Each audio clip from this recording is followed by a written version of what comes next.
Hey everyone, it's Shagapoi8 and welcome back to Life is Strange. We're going to be doing the bonus video. Sorry that I haven't got this started up in a while. Reason is, I gotta make sure I get everything stuff changes, like I need to read her diary and stuff changed. So, I basically have a lot of things that have changed. I'm going to try to get through all the alternate realities. I'll try my best. We're just gonna start with the main reality. And yeah. The main reality is gonna be the longest one. It's gonna take me a while to read stuff.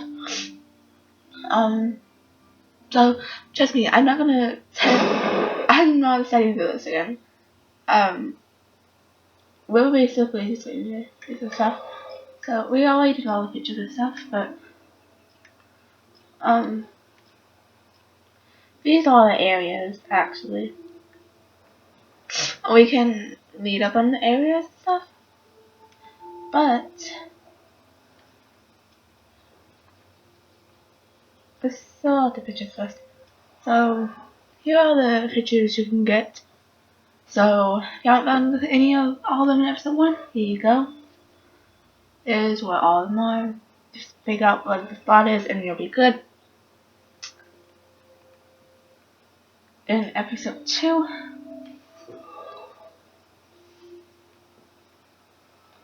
episode 3,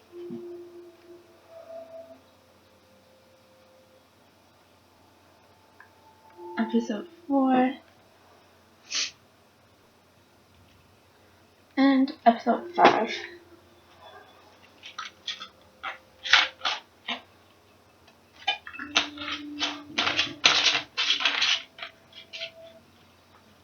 So let's move on to reading up on the characters. And I know that in here there is swear words in general, which I'm just gonna say please don't replace them because I'm not reading those. Let's read up on Max. My name is Max Caulfield, and ever since I was a little kid, I knew I wanted to be a photographer. I've always seen the world through my own lens finder. Maybe it's a way for me to be part of the world, but at a safe distance. For some reason, I was always drawn to old analog camera gear rather than digital tech. I love all kinds of styles and techniques, but for me, the instant camera selfie is the one I love most. I don't care if people make fun of me or not. I'm in great company, right? And now I come all the way back to my childhood home to study photography at Bethel Academy, public school for 12th grade seniors. On a scholarship even. I originally left behind Chloe, my best friend forever, at least until I left without talking to her once in 5 years, and it feels so weird to be back here without seeing her yet. So I'm 18 now, an official adult, even though I don't always feel so wise and mature, and I'm ready to begin a whole new life here with retro camera at my side. And it's good morning on my allergies. Acting up and my nose is stuff, so I'll probably sound a little bit weird, and I apologize for that.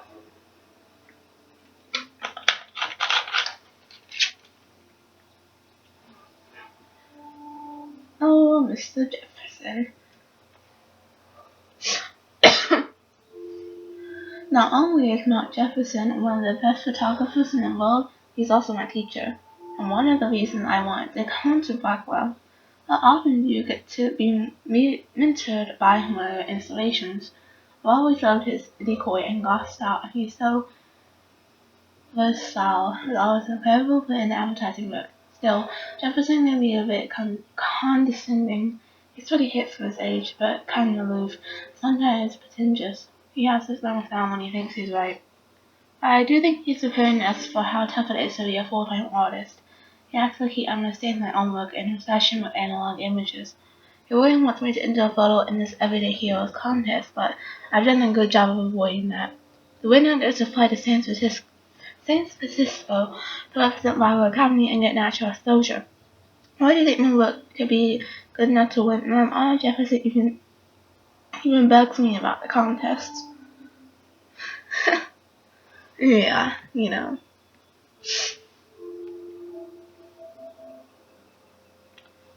Next is Kate.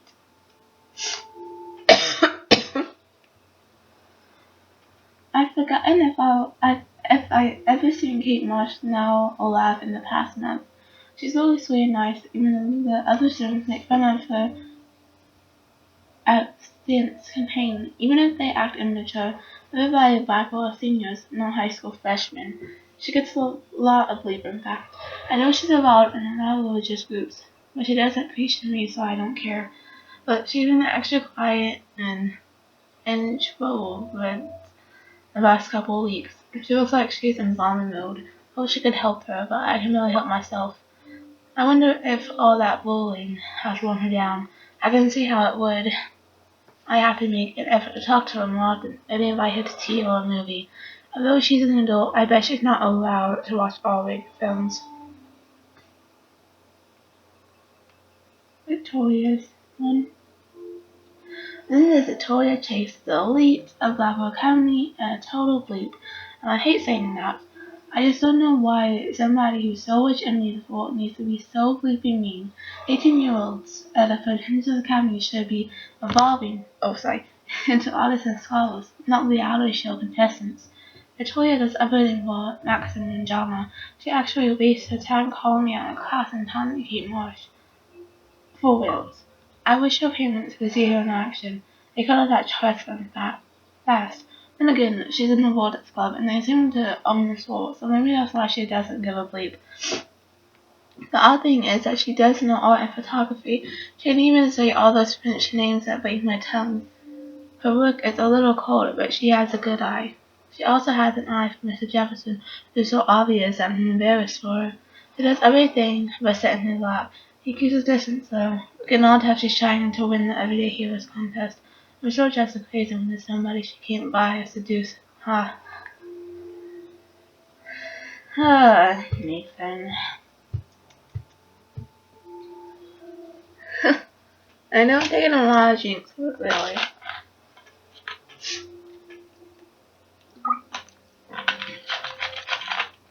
Just when I thought Victoria Chase would be the worst of my social problems, now I had to deal with Nathan Prescott. I guess he was the one who triggered my crazy rewind power by shooting that girl in the bathroom. He's 19 and already a scary, sleeping prick. I guess I have a little advantage on Nathan by being able to manipulate time, but if he shoots me, I may not be able to reverse anything. I have to be careful around him, especially since he's obviously got friends in high places, as his family last name is practically random. Every building here at Blackwell has money and gets mine. On one hand, I do kind of feel bad for Nathan because he doesn't seem to be in control, like he's doped up or over-medicated. On the other, he's an a-hole who nobody has called out, and he almost did kill, a girl on campus. Should I go straight to the police? What do I say about my mirroring power? Like I say anything, I just have to watch my own back from now on. Oh, school days. Oh, David Madison. Well, I swear security guard is the biggest leap here, and I'm saying a lot. He always treats everybody like they committed a crime or they're about to commit one. He glared at me in the hall today, and I thought he was coming to arrest me. I didn't know much about him, but I heard he was kicked out of the army or something. So of course he would end up at Blackwell Academy in charge of security.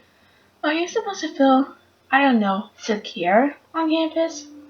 Bo do swaggers everywhere with that badge and gun like he's looking to tase somebody. He would make a good photo portrait of authority, though. Who does a guy like that marry? I feel sorry for his family. It would be like living in a barracks shelter. It's another person I have to worry about. Will collect them all. Next is the principal. Principal Wells. I can't figure out where Principal Wells is coming from. For some reason, he seems to be suspicious of me at all times. Who knew I was that much trouble? He wanted to know why I was zoning out in the halls. I stuttered like a fool. He has so much power over my scholarship, I get uber nervous around him. I seen him laughing with other teachers and students, so I know he must have a problem with me. He also seemed a little stressed out. I would be too if I had to oversee Blackwell and all his drama. I thought I smelled alcohol in his breath, but that could have been his cologne, right? But I remember my first meeting in his office, and he was so nice and made me feel like I was becoming a part of the special world.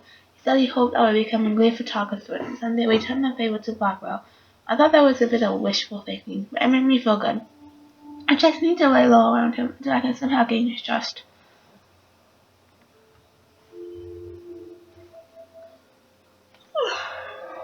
Warren. I knew if I gave Warren my phone, he would blow it up for science. He wants his flash drive back after letting me borrow it for less than a week. He told me to watch everything because he has tons of cool TV shows and films on there.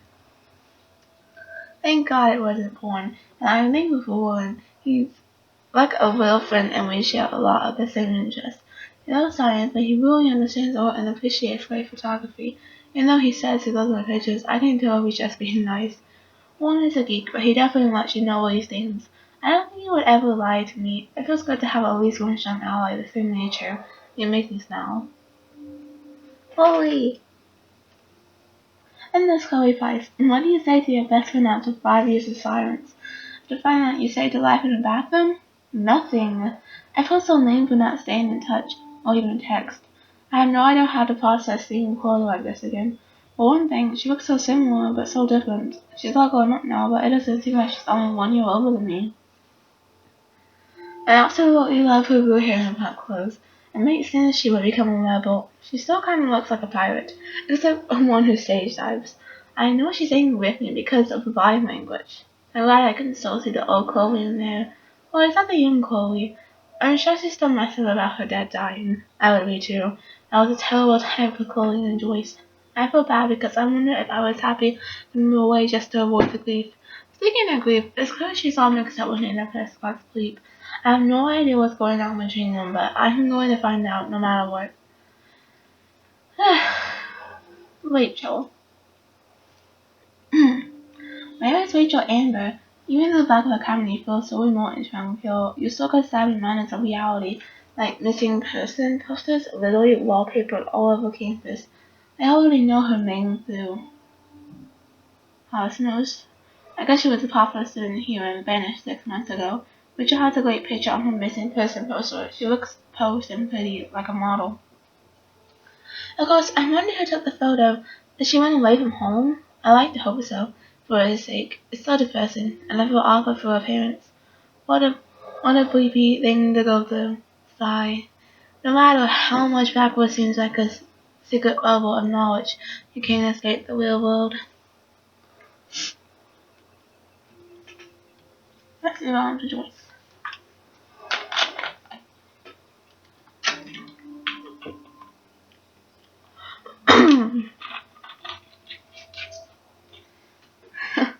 No, I'm like going all out of steps and I'm so annoying.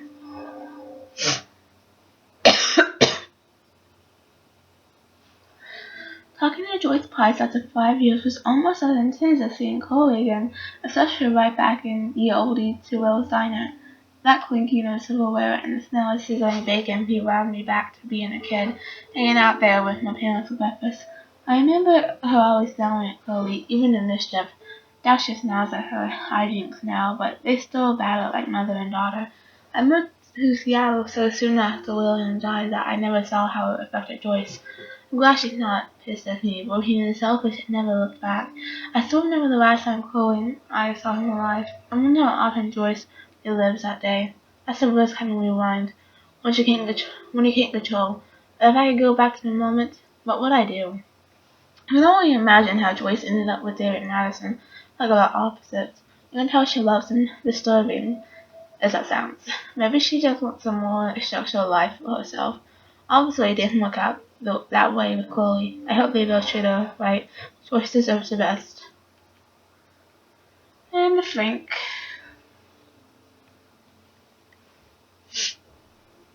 I'll never forget Frank. If only because he's the first and last person I will ever am gonna How did Chloe end up in this sketchy drug dealer's orbit?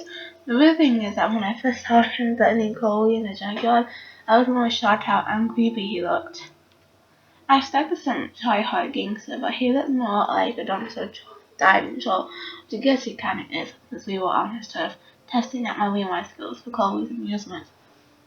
No, he didn't look like a serial killer. His vibe or energy, whatever, was bad. I could literally feel the hair on my arms prickling. He wanted the money Chloe owed him, so it didn't make sense he would hurt her, but I wasn't going to take a chance. So yes, I actually threatened him with David's gun. Ridiculous. Fortunately, none of us ended up reserve dogs, and her silent maybe thing isn't as scary as I thought.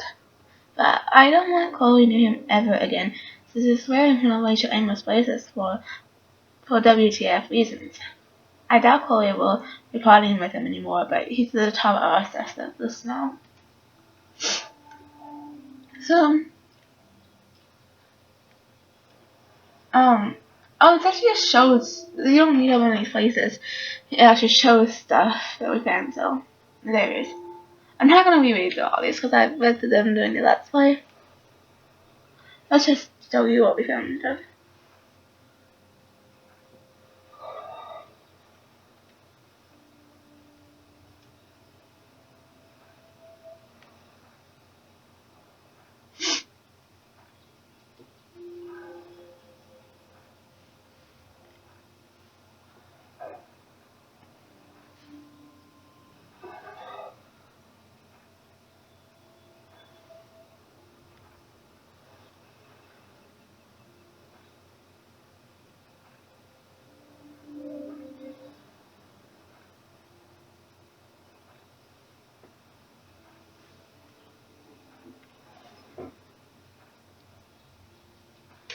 Yes, I know this so much. Chloe's house. So much stuff at Chloe's house. Dang.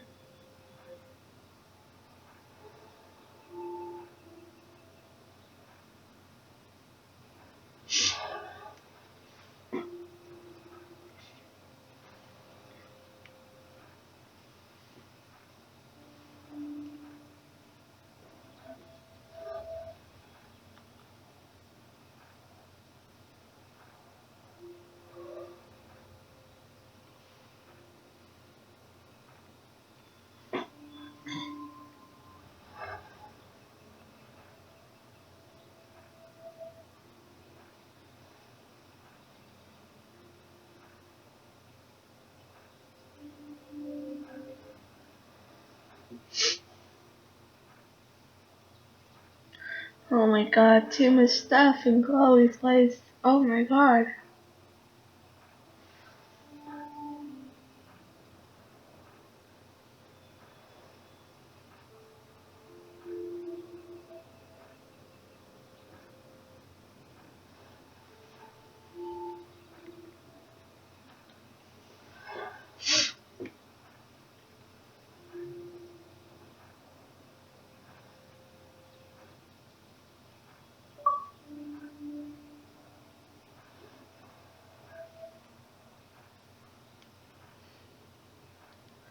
Oh my god.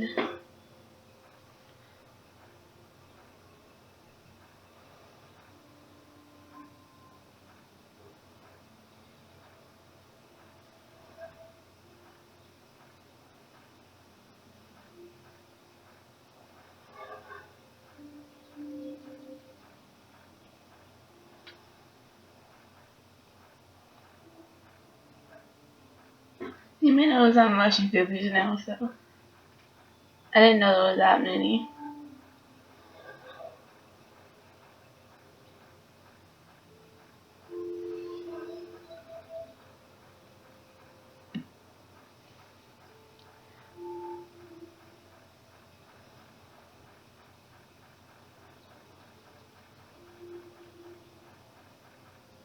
Finally. God. Oh, the dark room.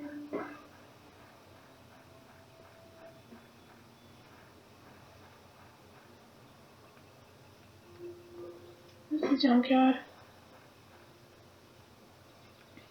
No, that's the wrong place.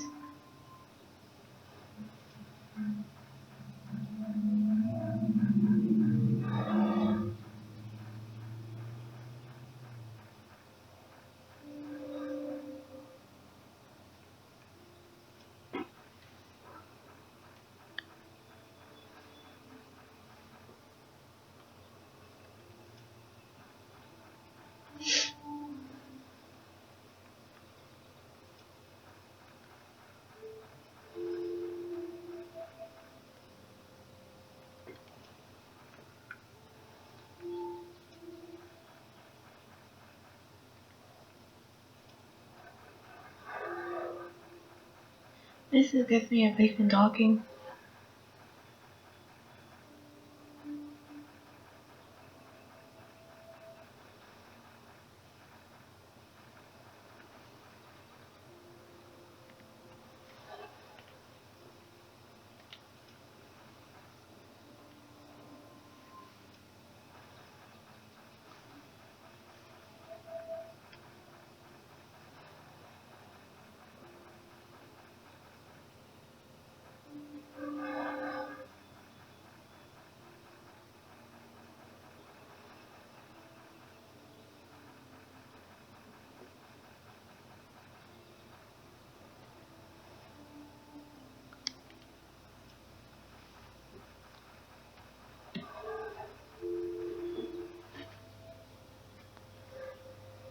Okay.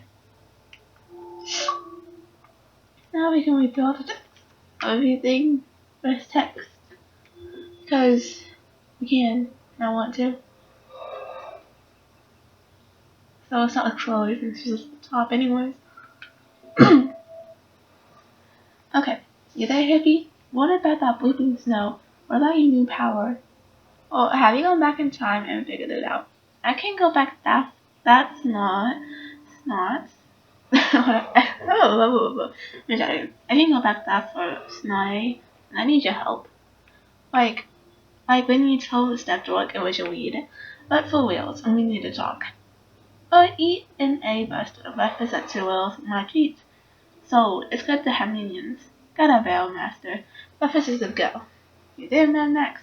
Like I said, always for you. No emoji. Meet me at the diner at 40. I'll be there. Do not be late. Or I know time is not on your side. Don't get high like in my room. On my way. You're evil. 40 minutes or else. Max. Food. 2 else. See you there. Don't hurt your fingers texting. Yay, breakfast. Oh, emoji. Running late. Go with at the diner. Mom will feed you. Somebody better. I'll be lucky if you make it by noon. Max, the boss has begun. Marry me. I'll be going Oregon. For now. Bleep that bleep. Lope. Sorry about Kate. I hope you're okay. Mr. Quartz freaks me out. Let's find out what's going on. Together. Yo, Supermax, how's the Bipolar Hero doing? The hero is still shaking with nerves. And I even got Nathan first class extended. You're a boss with no emoji. Listen, something weird and scary is going on at Blackwell. It's time for us to put the pieces together. Cool? I have something to show you. Meet me in front of campus. Get to that A and gear now. Max, hello. Hey man, I suck again. Saw I got on your face today and took out my woefully rage on my best friend. Chloe, I understand. You're going through a lot. We all are. Besides, I threw your beanie out the window and busted out my rewind. Okay, that is your one get out of emoji jail free card. But we need to stock up on 6 coffee and candy for an all-nighter. We have to get into Rachel and Kate detective mode. Excellent, dear Watson. I'll leave my thinking cap. No worries, I have a beanie. Bang. It's a beanie. I don't think I can believe that. I'll swing by and pick you up. Sweet, I'll be ready. XOXO, and that was no emoji. And that was no emoji. Yeah, right. This is the Max is dead. A very special 18th birthday. You're an adult now, but you're still a little girl. Check your account. Don't blow it all at once. Max, pop here. I'm sorry I haven't gotten in touch sooner. I know your mom is really proud of you for saving that girl, as am I. We have no doubt sending you to Blackwell was the best thing you ever demanded if we do. It makes us so proud to read about you in the news and see actual video of you walking down from the roof of that girl. And if you want to come back home now to relax, then maybe go to a high school around here. The door is wide open. Love, Pop. Thanks, Pop. It's been a whirlwind here. I'm not ready to come home yet. Talk later. Hey, honey, I just got over your text warning me that my nose is out of it. I stopped watching others and look out for herself. Is this some kind of swole thing? And it's from a block number. Oh, I'm so sorry. It's from Jack A. and my class thought that would be funny to send. It's not. I don't like strangers having my number, okay? Me neither. Sorry. I'm just being a dad. I know this has been a tough week for you. It's almost over. I'll call you guys later. Love you. Juliet. Hey Max, I hope you're okay after everything. You might be busy, but feel free to call me anytime. Hey Juliet, are you busy? No time to be busy. You never text me. What's going down? Besides everything, I was just curious if you ever heard of a guy named Frank who lives in an RV around town. You mean a van down by the river? I heard he's a sketchy method. That's about it. Why? Are you doing your own investigation without my help? No, just bored. Talk soon. Thanks. Okay, but you can't keep secrets from angsty photo Juliet Watson. Hello?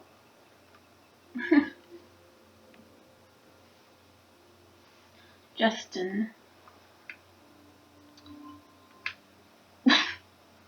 uh, sorry, my phone was in my bag. Your phone was in your bag and that's what you texted? How the heck did that happen? I'm just wondering. Hey Justin, you busy? Max, I'm busy blazing. What up? You know playing Bowers? Drugs? That's it? That's Nathan. He knows him, I think. Okay, I'm on it. Thanks, Justin. For what? Like, for what? Some of these text things are so weird. It's like, I never read them before. I was like, oh, okay. So this is for Max's mom. Hey, birthday, Max. We can't believe it's been 18 whole years since you were brought to us.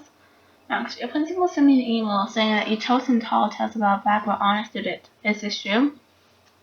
The principal said this was a serious false charge and that he is really telling stories. Call me ASAP so we can talk about this.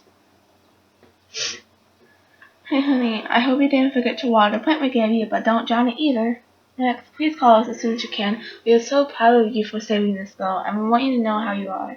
So please get in touch. We love you. Sorry, Mom. I'll call you back in a few minutes. Swear. Thanks for letting me gush over about our hero. I miss your voice. We're really proud, so not lose moments. Let us know if you want to. Come up for a quick getaway, okay? We love you, Max. Max, what the heck is going on with the weather up there? Are they doing military tests or something? You're right in the eye of the storm. No comment. I kept Lisa alive through all this, so we're still safe. As long as you're around. Now back to the books. Talk soon.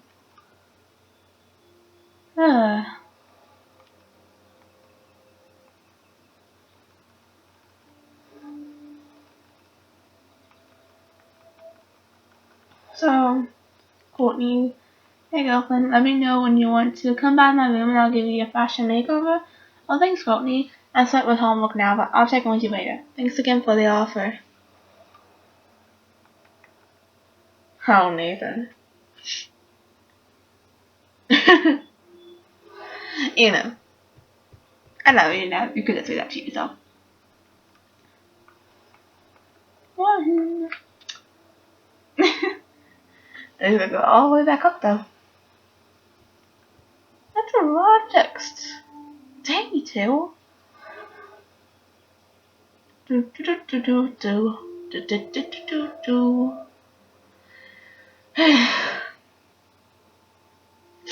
There we go. You want to meet for coffee after school? I need an excuse not studying. Please make sure you check on Nick's Nick on my flash drive. Hey no Max, let's bleep up. Wait, I have to study for a physics test. So every rest anything we also have to measure its velocity. Don't ignore this message. Hey Max, can you have a flash drive? I need some info. Say hello? Sorry, running late and same day. I'll meet you in the lot. Looking cool. You'll see. My camera will be ready. See you shortly. I hope so. I don't mind waiting down here forever. I love this parking lot. I can count on the cars. The more I text, the longer I take. On my way. Bye. Let's to Max. Your white knight warrior here. I know you were worried about me. I owe you. Thanks for today. I'll call back later, okay? I swear. No problem. And you still have to tell me your big secrets. Okay. What's up, Max? Hey, I'm busy right now. TTYL. Is Dr. Graham in the house? Serious science question. I make house calls for you. What up, pup? That's unsweet. Science face. What do you know about the The Liberty Wormhole's time travel. So now I'm Doctor Who or Doc Brown for what class? I never got any cool time science homework, and I know this bleep. I'll explain in detail later if you actually help me. Like time, my texts are infinite. Plus, I have unlimited messaging. I'll make you a list of essential books and websites and movies I'm intrigued by your new interest in science. You know I like sci-fi, just think hard about it, okay? Hit me up anytime you have other questions. I'll be in the TARDIS getting my... How the heck you say that, Letty? You're still going ape. Newburgh and 60 miles, so we should leave around 5. I drive. Oh yeah, we were on your new ride. We had to get supplies for the drive-in. Maybe we can have dinner first. Or whatever. Anyway, go leave. Too late. Hey girl. I'm in the sci-fi lab. Now, I know something Kitty. See you soon. Yo Max, just have to remind you again how bleeping awesome you were today with K on the roof. I think you're a superhero still on the last 3D printer. Cool? And you totally owned dinner on me. I'll probably escape the fun of it. Call me. Thanks, Warren. I need to rest my cape tonight. There's a guest in it too, so it was a good day. I'll call you later, okay? Now pay attention. 007, you have to find 4 objects. Sugar, a soda can, the tape, sodium chlorine. Here's how you do it. Any questions? Sodium WTF? Just the powder used to create chlorine dioxide. Wait, everybody knows that. So are you really going to try this? Keyword is try. About your wisdom. You still there? Did you blow up? Max? Still here. I didn't blow up. Not yet. I need to concentrate now. TTYL. So did you blow the lock? An bomb? Oh please, I just want to see if you knew your explosives. And to see your incredible artwork. Glad to see you didn't blow up Barco last night. Almost glad. BTW, Javin is actually a popular song by Nintex now. I'll let you take care of the popcorn. Otherwise, you can't back out now. Okay, it's officially sold out, but I managed to get us both tickets out of 5 dozen boys off one though. Freaking nerds. Thanks for helping with my experiment, Dr. Maxine. I have to give you the credit for pulling up to an A plus on the test. Yes, I said A plus. That's great, but don't give me too much credit. I'm kind of a genius now, so I won't. Check, please. There you go, Max. Your friend Chloe texted me that I'm out of the loop now. She sounds hot, so I knew why. Chloe actually texted you? I sure didn't have her number. At least I said go, la la la la la. I'm talking so fast that I'm I'm messing up. Okay, at least I still got to go 8 with you, unless you want to chill with Chloe, or we could all go. One pain in the butt is enough. Cool. I have to jet. TTYL. Thanks for pulling me off, Nathan. Talk about going ape. He deserved to be down, but I don't want to stoop to his level. Besides, somebody is going to kick his butt sooner than later. No wise glass offer. Thanks, I wasn't exactly the hero this town needs. You still play the hero, dudes. Not like just sneak costumes. Speaking of, I hope you're coming to the party tonight so we can celebrate. I'll let you know, promise. Cool, I'll have to calm myself down. Thanks for leaving your mark on my door. I'll never erase it. You better not, it's permanent. Yo, where are you, Maxwell? Seriously, just tell me to bleep off. Max. I was too tired. I left early. See you tomorrow, Warren. It's a date then. So tight. Warren, this is worse than you think. Delivery failure. Warren? Delivery failure. Here's a message. We tell everyone to take shelter ASAP. Delivery failure.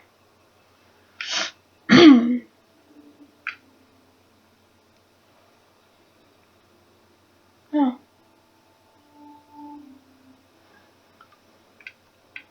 So, we already called Courtney the Frank. We didn't do Frank. Hi Max, just wanted to see how the search was going. Thanks, Frank. We're getting closer. I said my Chloe dates you. Stop over later if you both want to party, and good luck. So we did Chloe, Dad, Frank. We didn't do voice.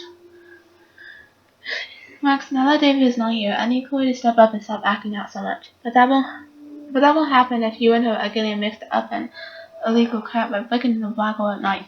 I know what happened, so don't bother to defend or explain. How would you look at her back on the right track? Well, let's actually getting stuff again. You could be such a good influence on her, unless you both want to play bad, but she can't kill Amy and David now. I'm sorry, Joyce. Even I get into shenanigans. But I'm trying to be a good influence on Chloe. I know, Max. I forget you're still teenage adults. We did do, Justin. Haven't done Kate. two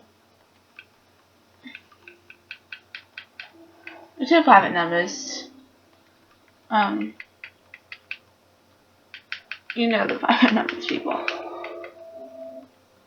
Keep your smart mouth shut about everything, or I'm coming for your butt. I know you sleep. Hey, bleep. The nasty soul exterminator. Watch out. Blah blah blah. This is Nathan's father. This is a message to let you know that attempts to surrender and embark on my son will be met with many warriors and particular factions. You're not the first to embark on a try this. I hope you're the last. Consider this a final polite warning. And we only have Kate left. So yay!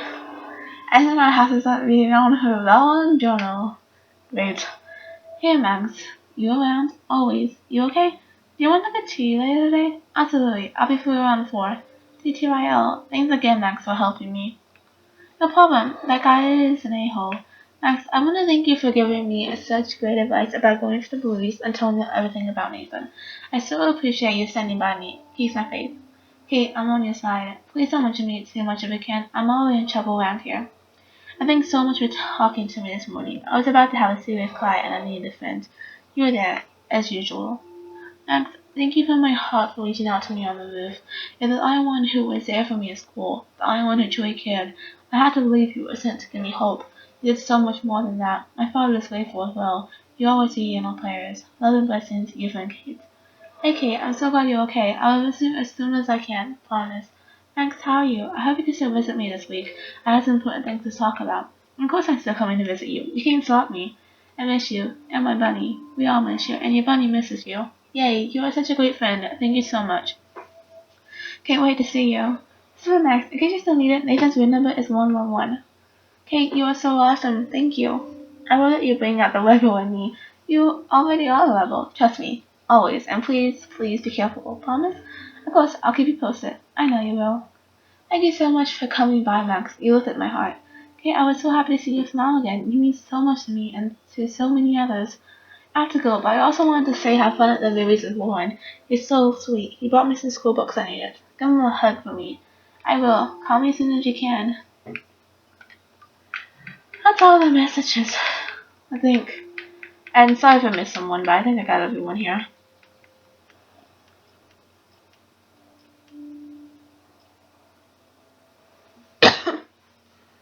Got a full on Monday, Tuesday, Wednesday, Thursday, Friday, you know. So, here's page 1 of 73 pages to freaking read. Here we go. Hashtag good cheek.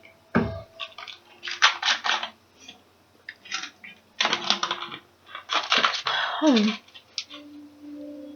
then I have to go to a different reality. Probably going to have stuff full reality. And the fifth reality, and now just do the nightmare. So we have 3 other ones after this because I'm not going to go into detail with the little ones. Rebellion, because the nightmare has weird stuff as well. So, yeah. July 10th, 2013, I got accepted into Blackwell Academy. If boys could dance, this would be a rave. Even though I've never been to one, but who cares because I got into Blackwell Academy. Academy. I didn't think I would be so excited since it's not like I didn't used to live in the same town. But when I saw the text from the Blackwell Scholarship Office, I could literally feel my pulse speed up.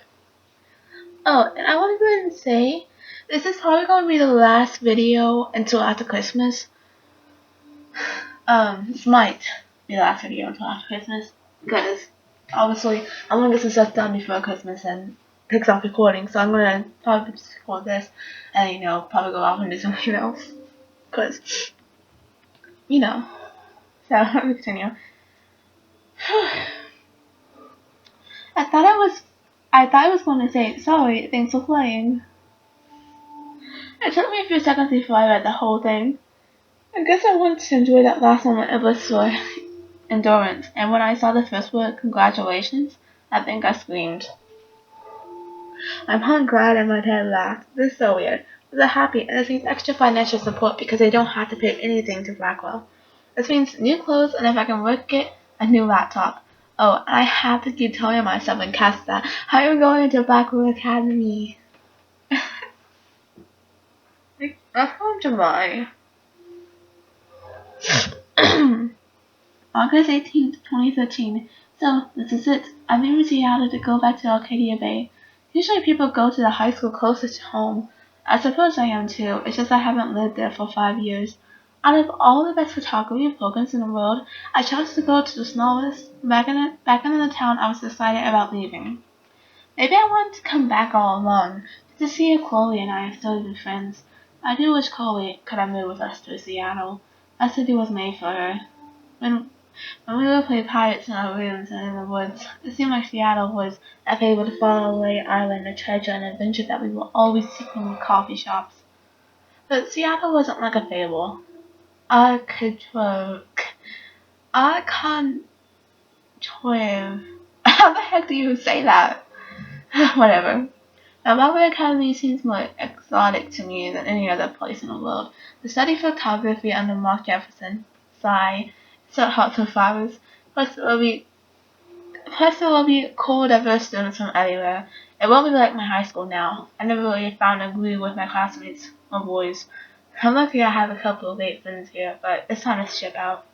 So maybe Arcadia Bay will actually turn out to be the island of treasure and adventure I've been looking for.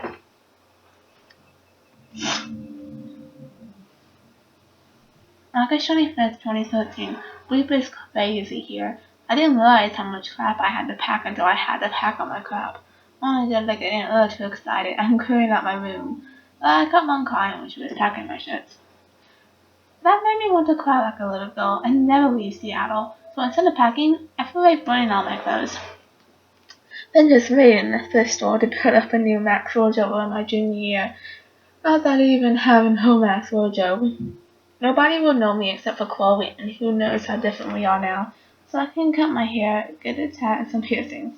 Really thank you for Fortune Xing on RTC in Paris or Rome. I can do anything unless I get busted. And there will be so many difficult chances for my photography to get exposed. Thinking about that is when I get scared, but excited. And then I don't feel like crying at all. I get tingles down my arms, sensing the universe opening up for me. I can't wait to leave. I just want things to be different at Blackwell.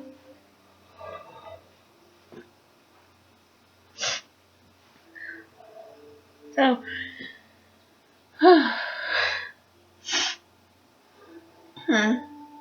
September 2nd, 2013, 12:07 a.m. My first entry from my new dorm room the night before my first day at Blackwell. Phew, I haven't had any time to write or even take pictures since I got here. My bleepers and boxes all over my room, which is small, but mine, and I never want to leave. I can't wait to decorate. I planned a whole wall of photos. I did meet some of my dorm mates, though I stuck out in their names, so I won't bother right now. I think I can already see who's going to be cool to me and who's not. It's simply trying to get settled into a new school and social scene after I finally found good friends in Seattle. But I'm here now, and this is the start of my new life. Sweet dreams.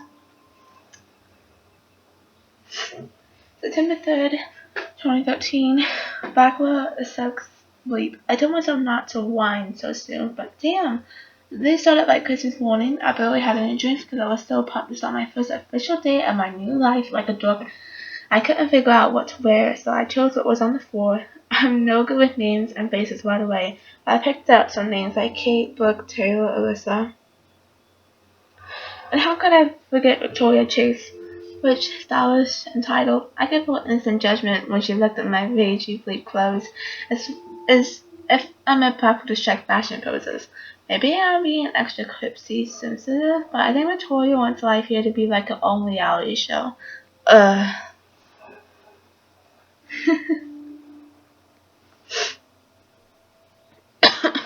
Excuse me. So that wasn't fun. Along with my general social unease, I thought it'd be easier being back. Call the Wobblins. What the heck? I don't want to say the end. Oh, where was Max? It was incredible to walk across the green canvas in the morning mist. I love the stone steps and brick walls of Blackwell. Everything is a picture waiting to be taken. Speaking of, at least one great thing did happen today. Mr. Jefferson photography class. Sigh. It's not a tale, but journal. Forgive me, I'm truly wiped out. September 4th. I I have a boatload of homework already. So much bullcrap. At least it gives us needs a day to accommodate. To prove I'm not a total loser, I made a new friend in my science class. His name is Warren Grandfather and he's a serious geek. Plus he's dark already. He comes across as a kind of know-it-all, but it turns out he does kind of know a lot. We talked about photographers and he actually named a few I never heard of. Few the numbers and he'll be a good study partner or a good friend. I'll need at least one based on the quick action here. Without being 18, I didn't have to deal with this teenage drama anymore. I thought. At least I got to research famous photographers for some of my homework.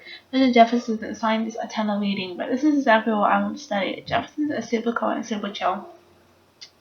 He doesn't try to be too hip, just says what he thinks and expects us to as well. I think he's a genius.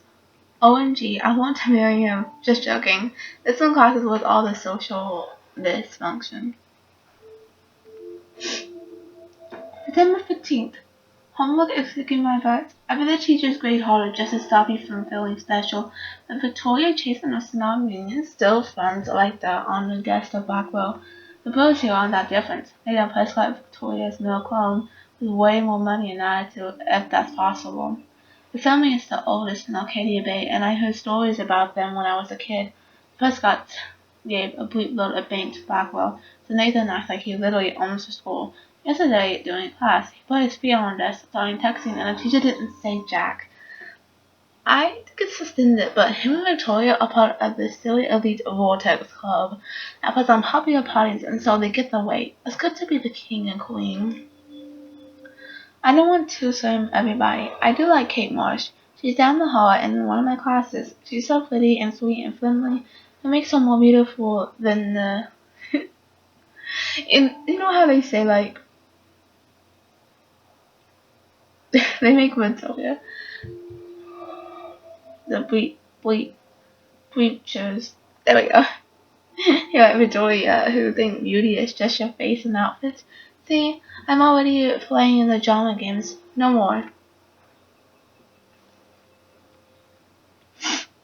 September 23rd.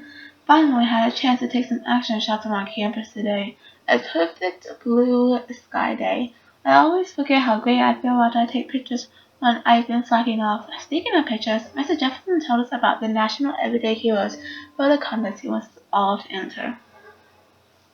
The winner gets a trip to San Francisco and lots of publicity. He wants just one photograph from each student.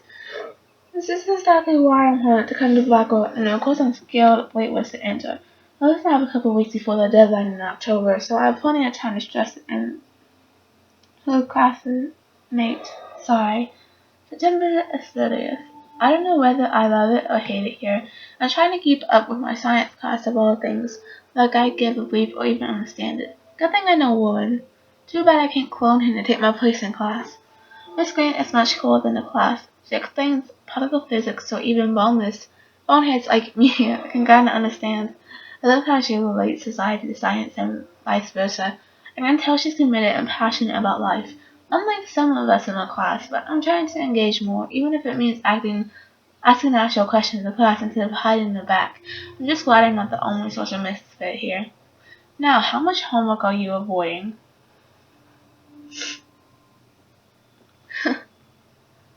So, I gotta do a couple of things. I need to get my voice a rest. And I also need to start a new recording session up, so yeah. I'll see you guys in a minute when I get back. It's just be a second for you, but it's like a minute for me, so see you then. Okay, I'm back. I'm tired too. So, let's continue. October 1st. October, my favorite month, the best weather of the year. I love watching the leaves change color, turning into tiny flames. But it's still too damn hot. Thanks global warming. And I can't bust out the big coats and sweaters to silly movies yet. Soon. Kate let me borrow the October Country by Ray Bradbury. I haven't read much by him, which caused Warren to almost revoke my geek cred before I held up my copy of Battle Royale. But he nails the autumn madness now of small towns. The last time I wore a Halloween costume was Chloe. I had pictures of one of my old albums. I should find a real Halloween party to crash at, a place of social mingling. Is that or Vortex Club, Joke Fest, Halloween Party? Or is that Backstroke Fest? You so funny, Max. At least I'm trying to climb out of my cocoon. I shouldn't expect my life to be completely changed. Not Sloan. I shouldn't expect my life to completely change after a few weeks of Blackout Academy, as my parents love telling me on the loop. You have all the time in the world. So here's a page. So this is where the game actually starts. So that's the prologue back there. So this is where the game actually starts. So from here on, from to the end is the game. So which we already know of, but the next one. So it's just like a recap, And some extra stuff that Max probably wrote down. October 7th. This will be the weirdest journal entry I will ever make. So weird, I don't know how or where to start. But it started with the most vivid dream of my life. I was lost in the storm by the lighthouse until I came to the edge of the cliff. Then I saw a giant tornado headed for Arcadia Bay. It was so real that I could feel little veins stinging my face and I was scared bleedless. Then a boat hit the lighthouse and I swear I actually felt like I was going to die. I woke up in Mr. Jefferson's class and I wasn't even sleeping. I almost fell out of my chair. Jefferson called on me, but I totally blew the answer. Of course, Victoria pounced on me and made me look like a bigger idiot. She's so awful. And I didn't even have the guts to turn in a photo for the Everyday Heroes contest. Victoria did her usual suck up to Jefferson. He's so cool, and he clearly wants me to succeed. I felt so sleepy. I just wanted to get to the bathroom to be alone and wash my face out of that nightmare. Or daymare. Once I got to the bathroom, I saw this odd, beautiful blue butterfly flutter in and right. I took a photo of it in the corner. Nathan Prescott came in freaking out, talking to himself. I hid in the corner and this punk girl came in and they started arguing about drugs and money. Then Nathan actually whipped out a gun and shot the girl. This is where it gets strange. When Nathan fired the gun, I came around the corner and reached out for some dumb reason, as if I could stop the bullet. Suddenly, I could feel the world twisting around me and the pressure in my head.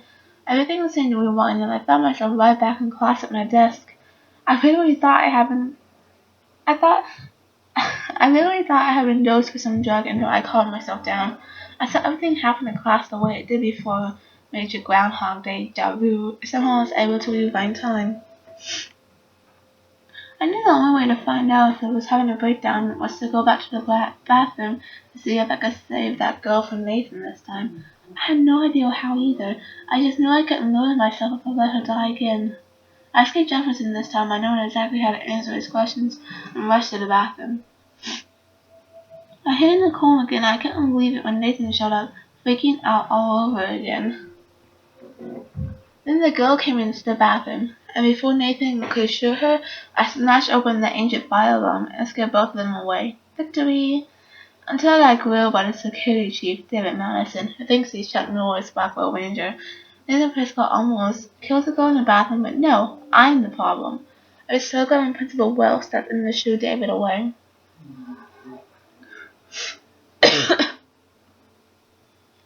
Then I made the possible fatal decision to inform Principal Wells I saw Nathan waving a gun in the bathroom.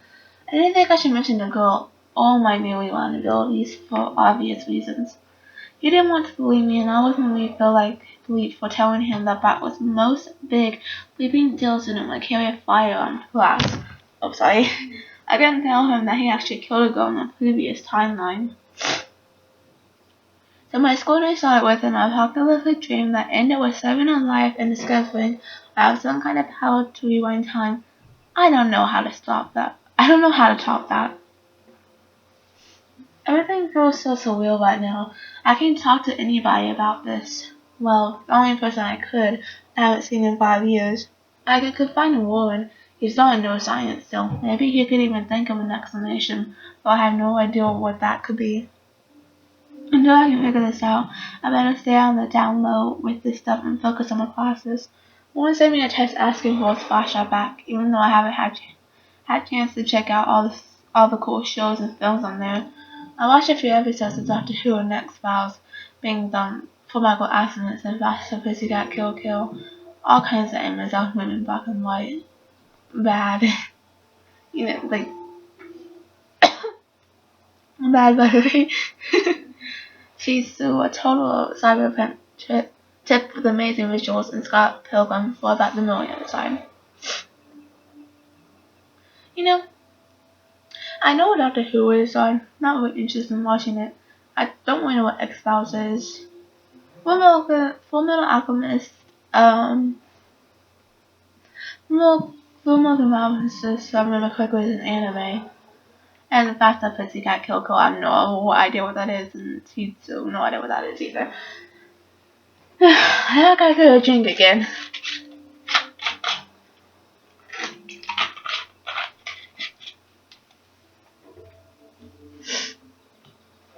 On a side note, I saw a missing person poster on campus for Rachel Amber, pretty blacklisted and who vanished. It's so sad to see her smiling face and think about the awful things that could happen. If there was a way of me rewinding back 6 months, I totally would. I had to go back to the dorm to get Warren's flash drive, and yes, Victoria and her vortex pixies blocked me from getting in and even took my picture. It was so High School Movie. I can't believe she did it. She actually told me to go leave your selfie, but it was funny. I don't know why she has to act that way. She always has everything she wants, doesn't she? And she forced me to even rewind until I finally came up with a way to get her out of my way. I don't want to use this power for trivial bullbelief, especially if I have been given an actual gift from the universe, but it did give me a chance to test it out. I felt like facing Victoria, standing there by herself on the steps, covered in paint.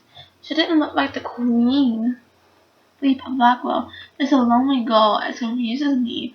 I knew I had to find out if she was okay. She's actually nice and apologized. She even deleted the picture she took of me off her phone. So maybe there's hope for the future. More high school drama. Juliet wouldn't let Dana out of her room because she thought Zachary was sexing Dana. So stupid. I was so tired from everything, and then learning about a woman's flash drive, I had to intervene. Juliet told me Victoria was the one who gave her the inside scoop on Zach and Dana, so I knew that Victoria was playing them all. I snuck into Victoria's room and onto her laptop and found out that she wasn't lying through her but just to play drama. Of course, I felt like a weasel going through Victoria's room and laptop. Once I gave Juliet the proof that Victoria was behind this, I went to get Walnut's flash drive from Dana. She was in a weird mood, so I had to look around to see if I could find out why. I found a home pregnancy test along with a note from Logan and a doctor's appointment. During a minute she was pregnant, and I realized that all my friends had troubles that are just as significant as mine. Sigh. I was starting to get the hang of this whole rewind thing. I don't want to waste this power. There has to be a reason it was given to me, so I better learn how to use it right. I started by saving Alyssa from getting a football field headshot. I admit it felt amazing just to help Alyssa with something as simple as that. I asked how David Madison has when he came wash. I couldn't hear everything, but he was accusing her of something. All that guy can do is point fingers. I got so pissed I went over to stop him from being such a bully. He's a security guard, not a stormtrooper. He was a butthole, as usual, but I felt good about what I did, and Kate seemed truly happy as someone that stood up for her. I did this without using my rewind power.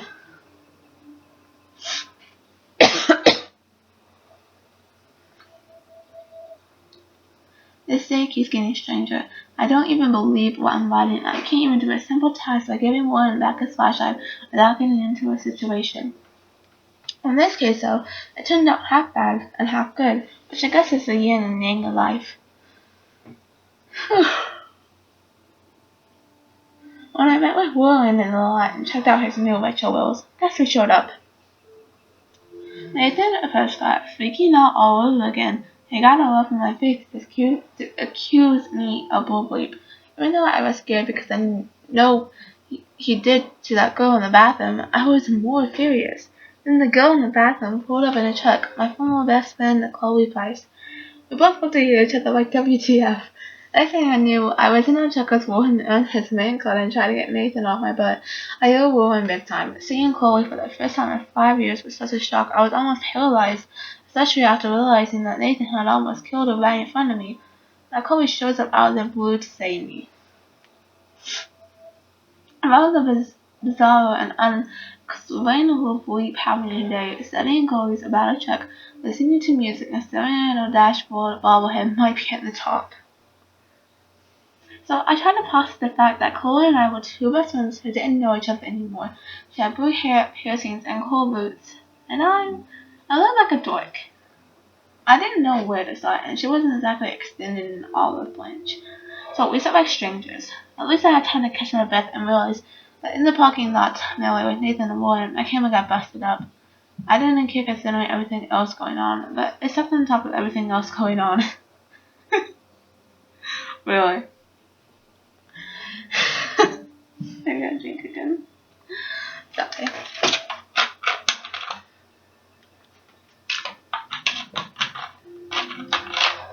And I'm trying to catch my breath. Not to breathe out my mouth and my nose and stuff, so it's difficult for me to read this. But I'm doing it because I haven't done this in a while and I need to just get this bonus video out for you guys.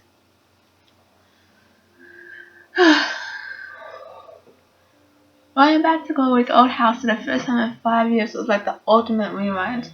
Some things were obviously different, but some things weren't. The house now acted exactly the same as it did when we were growing up. Chloe's room was like an exploded version of her new adult self, cool and chaotic. I could tell she was pissed. She wanted to blaze up and chill, so I explored the room to play catch up on what she was into these days.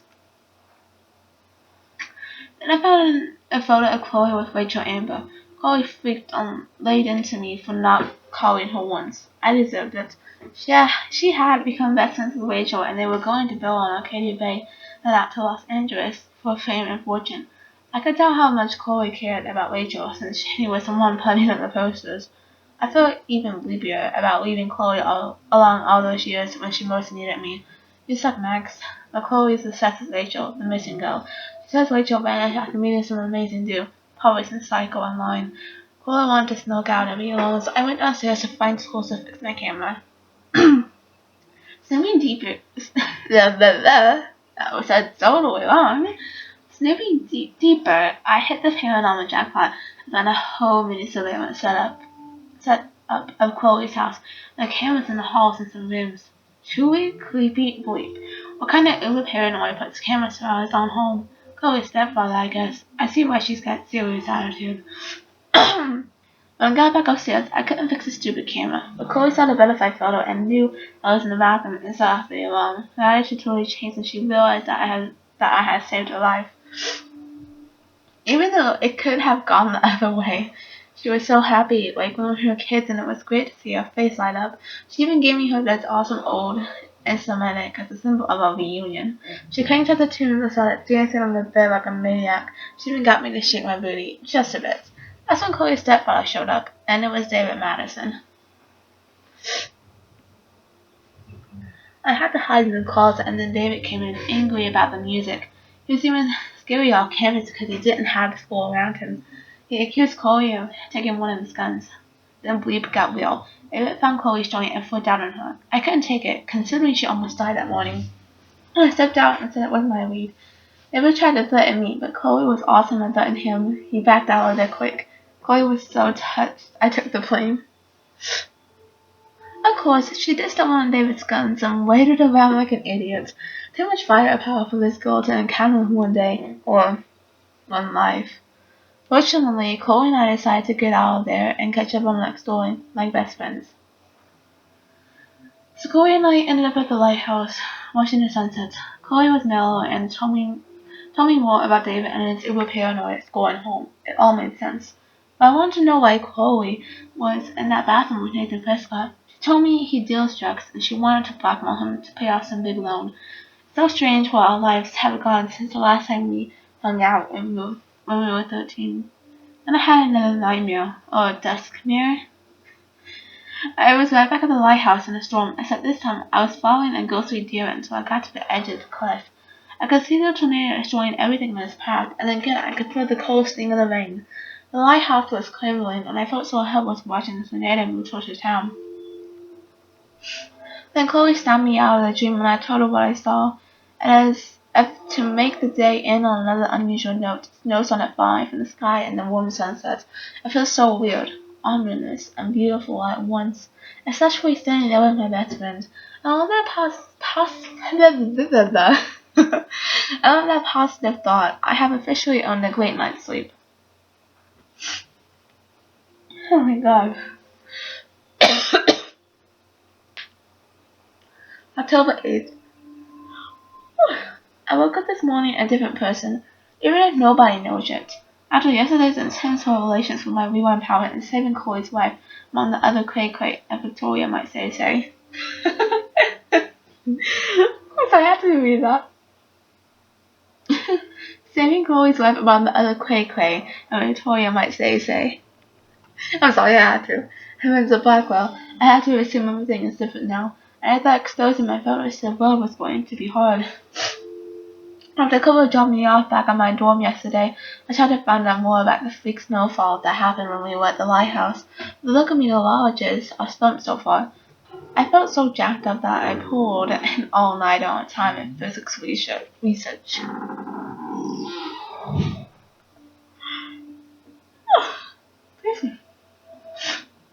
Now being warned, I ended up knowing less about my situation than when I started. I don't really think that my tornado vision and the snowfall are connected, but at this point, I have no bleeping clue what to believe. I'm just so glad Cole and I are a team again. That has to be destiny. Now I have to hit the showers and get ready to make Chloe for breakfast. Lord knows I need it. I went into Kate in the showers and she asked for the October Country back. I love that book and definitely need to get my own copy. Of course, when I was in the shower, Victoria Taylor barged in and totally started raging. Lagging? Poor Kate about the video. Just to be complete a-holes, they wrote the link on the mirror. I truly don't understand how they get off on acting like that. Victoria has everything. What does she gain by being a bully to Kate Marsh? We're supposed to be adults here, but I saw it's like Battle Royale. Just without the dystopian and exploding heads. I'm Victoria couldn't be so dirty in the shower. The plot thickens and I can't get out. So after listening to Victoria and Taylor rag on Kate about the video, I came back to my room to find this creepy photo montage. Only Nathan would be this disturbed. So I saw Nathan was in here actually studying at this weird gallery. It's way bleeped up. I've got to stop being more careful around here. I almost want a surveillance system now. The things here weren't dramatic enough. I got a creepy text from a private number. Nathan? Victoria? No clue. I really had to stop watching him back. I still had to give Kate's book back, so I went to her room. I knew she wasn't doing good, but I didn't know how bad until I went in. All the lights were off. Blinds closed, like some emo goth den, and Kate is the opposite of emo or goth. She was just crying in the dark. It was so sad to see her like this. More sad is I wish I could take a picture of her framed in her excess misery. Kate admitted that she thinks something more happened to her than just a video. First, she told me that Nathan Prescott gave her a ride from the party to the ER, and she thinks he did something to her, but she doesn't remember what. It's hard not to believe Kate, considering what... Okay, catch my breath again. Okay. It's hard not to believe Kate, considering what kind of person she is and what kind of person Nathan is. I've seen for myself exactly what that bleeper is capable of. Of course, Kate asked if she could go to the police and the principal. I told Kate she should absolutely go to them. Other people could be in danger, but Kate also says she would use me as a backup, which kind of scares me because of this text threat. Should I be getting this involved when somebody is obviously stalking me or worse already? This is getting freakier than I can handle. Supermax. Not. I went into Warren, or Warren was ready to run into me. Naturally, he wanted to know what the hell happened in the parking lot with the Chloe and Nathan show. Once again, I felt like a bleep because I should have gotten a hold of Warren to see if he was okay after we just left him in the lot. I do owe Warren. I only told him a little about what was going on with Nathan. The less he knows, the better for him. I would love to at least tell him about my ability to bleep and reverse time and space, but ironically, I don't think it's the right time or space. Besides, he would want to marry me immediately just so he could have his own human time machine. Well, catching me for scientific experiments, or let me go to the driving with him? Oh wait, I did say I would go to the driving with him. Hope he doesn't make a lame move on me. Not that he would. Maniac. Warren and I do have a lot in common, but he's like a super cool geek brother. Anyway, I definitely need a movie escape. And then I got a drink again. Oh my god, I'm so sorry guys.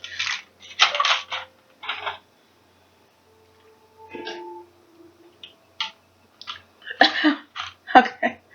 I felt like I was at my nose. It didn't though. Oh god, I hate when that happens. I'm okay.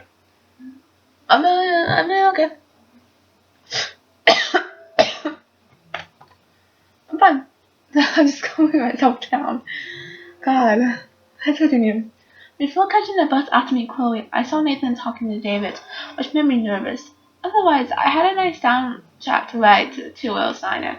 Talk about going back in time. I haven't seen the diner in 5 years. It looks exactly the same. Though now there are way less fishermen and way more fun food carts than when we were kids. Chloe and I had the best backdrop to play pirate. Old ships and a big ocean.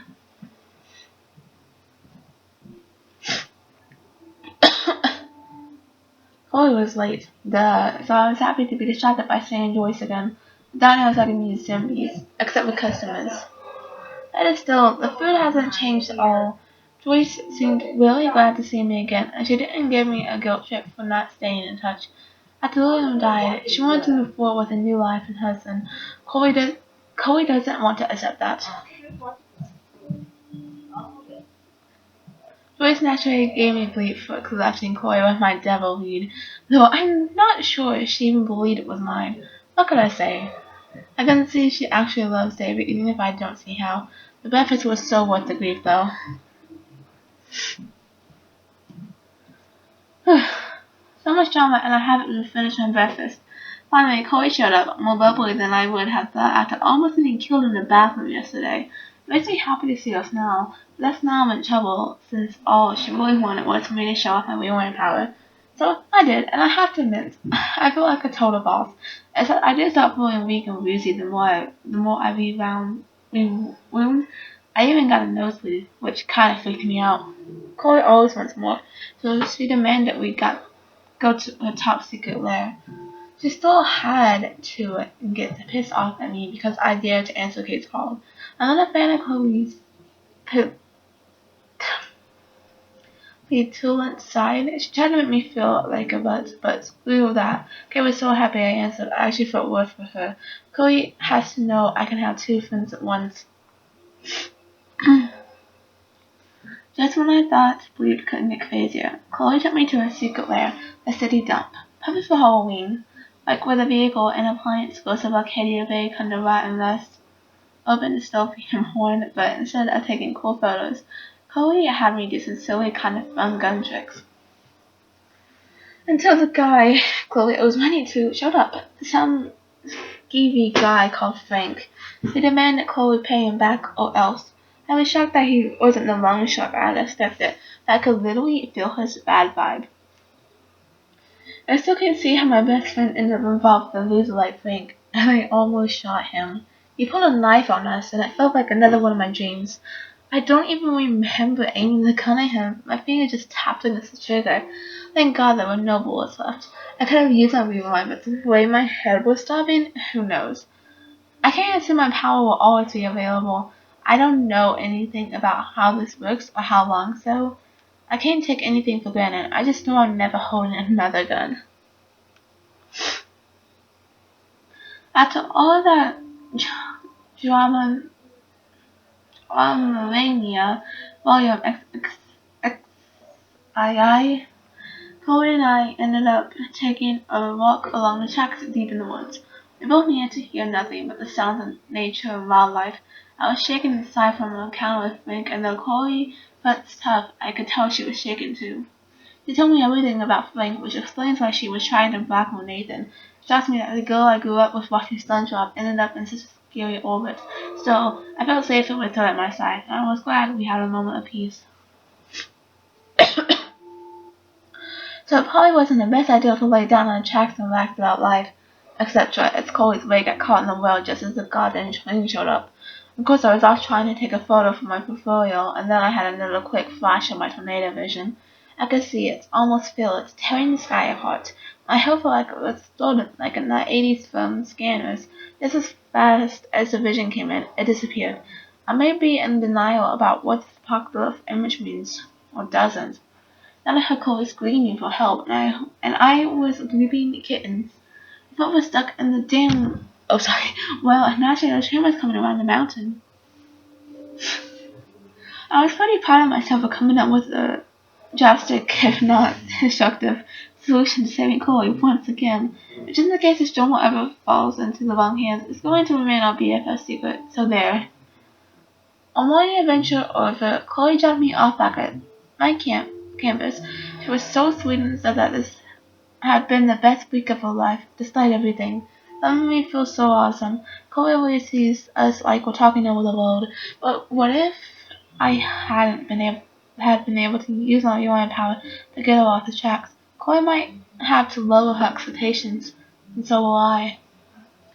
Speaking of expectations, David Madison started to talk to me without being a total prick. I thought he was going to bust me for taking the heat for Chloe's weed, but we just talked a little. And for the first time, I felt kind of sorry for David. He is a veteran. I know he probably saw awful things in combat. He said he doesn't want to fight with Chloe or me, but all the way he's pulled and threatening Kate like she's a stuff that just makes it hard to get along. But I promise to try for world peace. Let me get a fast again.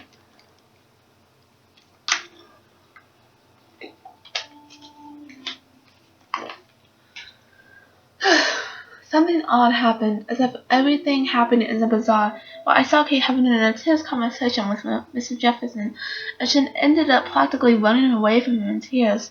I wish I could have casually asked, "Oh, by the way, what's up with Kate?" But he would tell me anyway. I know Kate treats Jefferson like he's in something or something. So what did he say to make her so upset? Just when I was feeling good about Chloe and me, I walked into Jefferson's class, see Nathan and Victoria actually sitting on my desk. Unreal. 3 whole bookings. Pretty much almost killed herself. My hands are still shaking, but I had to write this down while I can. When I started Jefferson's class, Kate went to the roof of the girls' room to jump. Every student and teacher was watching her, like it was a Blackwell rooftop concert. I saw her actually jump, but I was just about able to use my rewind to get her back on the roof. I tried harder than I ever did, and somehow I stopped time completely. I made it to the roof, but again my head felt like it was going to blow up. I knew that I couldn't just keep rewinding to save Kate. I had to try and talk her down on my own. She was already in so much pain over the video and all the bullying, so she wasn't going to buy everything I tried to tell her. You see movies of people trying to talk somebody out of suicide, but it's very different when I'm the one doing the talking. I covered everything I could, and Kate almost jumped anyway. Cliche or not, I told her how much her friends and family love her. Even if they don't, I'll show it now. Hello, and behold, Kate stepped back from the ledge, alive. I almost cried in her arms. I know this isn't about me, though. I have to admit it was an amazing feeling to walk arm in arm with Kate from the route outside the dorm. Like I said, the whole school and police were watching us almost completely silent. And I heard what sounded like Logan yelling out, "Give it up for Max!" And everybody started to clap and cheer. Talk about surreal. People who ignored me or treated me like crap suddenly crushing on me. That might be the strangest thing that happened to me this same week. And that made me wonder if Victoria was watching and how she felt about all this. I almost wanted to find her, just to get in her smug face for enabling Kate's suicide attempt. Such horrible belief. Though, to be fair, Victoria wasn't the only one that was responsible. Nathan Prescott seemed to have disappeared, which was probably a good thing. And after all of that, I still had to talk to the police and give a statement. That's so weird to do since I've seen it in pretty much every police procedural show. I had to laugh my ass off when he questioned me about the other students because I just don't think the police are ever going to find out what happened. Yes, it sounds like a job for Supermax, right? Of course, I do love it when Chloe calls me that. And if I don't feel that every day, heroic for helping Kate down. Maybe it's wrong for me to think I have to feel anything but wait for that Kate didn't jump. What was really odd was when all the students and faculty staff surrounded me and Kate, and started patting our backs and shoulders like we were heroes. I wasn't sure how to respond, considering Kate almost threw herself off the roof because of everybody at school. But like I said, I can't blame everybody. And I still don't really know where to point all my fingers.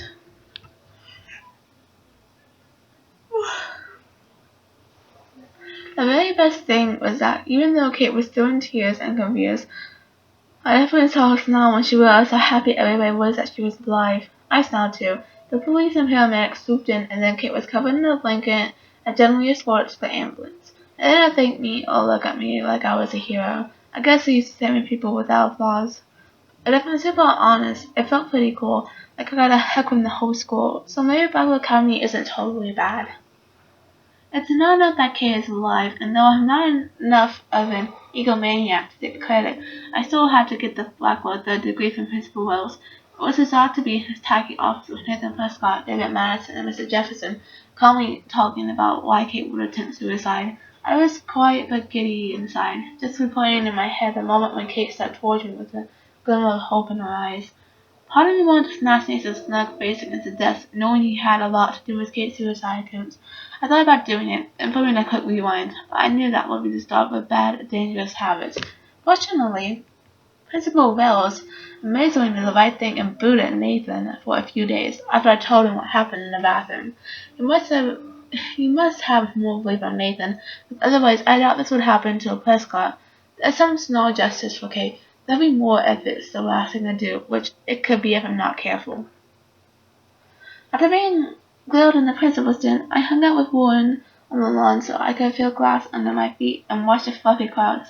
He's such a sweetheart. He kept telling me how proud he was that I stopped Kate from jumping. I don't believe that I did, but I have to say it's better to be treated like a hero at school than like a true loser. So, I told Warren that something ominous was happening at Bago Academy. Richard, Amber, Chloe, and now Kate have all been victims. Not to mention me. If I keep playing amateur detective, wish I could have let Warren know about my power. But it's not the right time. As though anything is the right time anymore. And to make the day end on the most surreal note possible, the sky went dark and we watched a solar eclipse that was not announced on the news or any astronomy site. What is happening to Arcadia Bay? Oh, man, what a hell.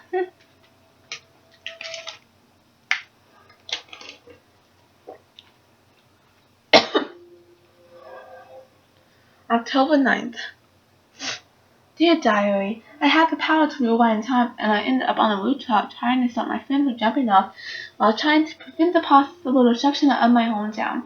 I fell asleep at my desk and woke up reaching out to rewind or grab Kate. I remember when my journal entries were about which anime character I wanted to be, my dreams of being a respected globe-hopping photographer, or what me and Corey would be doing when we were finally adults. At least we know how that turned out so far. Chloe is determined to get to the bottom of what's going on, so I've been playing What Would Chloe Do? Which means blowing up her Blackwell homework to research everything I can find on Kate Marsh, Rachel Amber, and the esteemed Prescotts. It would be too easy peasy if they were all connected, but at this point, I think the whole town of Arcadia Bay is connected to this crazy bleep. I can always see the story on the National Geographical Channel. Mystic, Scientific Apocalypse, the Arcadia Bay Tornado. Shudder. Speaking of fear, I still think about Kate and the sadness in her eyes on that roof. I'm so grateful she's alive. I love seeing the students of Blackwood show their support for her with gifts and flowers. Finally. At least I feel better now that Nathan is suspended. It's good he's off campus for a few days, I hope. And like I could believe if the Prescott family sends a team of lawyers after me, please. I doubt they would like all the publicity. I doubt that Ted Nichols returned to the rest of Oregon. Not yet, anyway.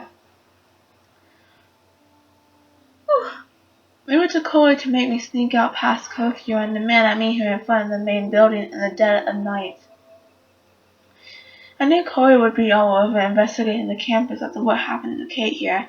It just makes Chloe more desperate to find out what happened to Rachel, if anything. It's funny that even though I think I can just rewind myself out of trouble, I'm in more trouble now than ever before in my life. At this point of Twilight Zone story, I begin set up for some serious irony, like I'm going to rewind myself out of existence or something. Can I honestly say I'll have this ability for the rest of my life? Are the tornado, the snow, and the apocalypse just hallucinations? Or are they genuine prophecy? More importantly, is this a curse or blessing? Chloe's alive and by my side, and that has to be a miracle, which means there must be a way to stop my vision from coming true, right? So, yes, I bought Cliffy to hook up with Chloe. She says she has something to show me. Looks like it's time for some serious detective work.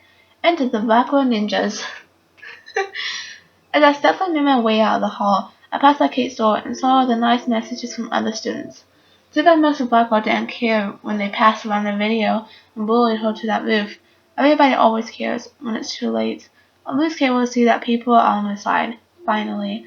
I hope I can visit her when all this blows over. Maybe that's not a good choice of words. They, that was too close. I was doing so well until I got outside, and of course, it was Mr. Wells, all people blocking the way. The one person I least wanted to see. I wasn't ninja enough for him, so yeah, he busted me. But I finally got to see that the gossip was true for a change. Principal Wells was bleep-faced. He didn't even try to hide it, and in fact, he was a lot cooler drunk than sober. I can see why he's so confused, still with Kate's family, and the Prescotts, and David Madison. He still acts suspicious and gives me way too much rude. And he would say nobody says that seriously, but I can see that he's under a lot of pressure. So much that he's so wasted he can't even use his keys at midnight. Sure, he was in my way, but he was no match for my rewind power. After all, I had to go and meet Chloe. Bad Max. Even though I thought I was in full ninja mode, Chloe still scared the bleep out of me, which pissed me off considering what I've been going through. Sometimes she's so damn insensitive to other people's feelings. She wants all my attention for her and finding Rachel, and she gets all about her if I don't have time for her. Honestly, I have time in hand, but I can't stay mad at her for long, and she was so damn excited about having the keys to the main building, and honestly, I was pretty amped up too. Even more so when we went to the front of the building and Slice and Victoria talking smack about me, shocked, and was actually trying to blackmail Mrs. Jefferson to make a photo for the Everyday Heroes contest. She is freaking unreal. I gave Mrs. Jefferson a major respect for telling her to get lost, even though she deserved to be exiled for pulling that crap. This is a priority after what happened with Kate. I just don't understand Victoria, no matter how I try. She's always rich, pretty, and a good photographer. Why try so hard and hurt so many to manipulate everything already in your favor? I just hope that's not what I'm doing with my rewind power.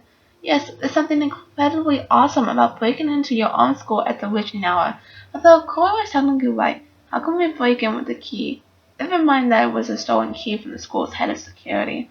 Anyway, the Blackwell Ninjas strike again. It's so cool to stalk the halls when it's dark and quiet, even with so many terrible things happening all around us. I felt like Chloe and I were walking towards the center of a great cosmetic mystery, something bigger than any of us. We kind of suck at massive spies if we didn't have a key for the principal's office. No worries, then we ran power hand, and of course Dr. Warren Graham, he came through with a bleeping mini bomb made of sodium. What the bleep ever. I probably went more putting those ingredients together than the entire semester so far. Sorry, Miss Grant. Warren is a star student here. He tries so hard to help. Maybe too much, but what's wrong with that these days? I'm so grateful he's on my team. Let me just take another drink.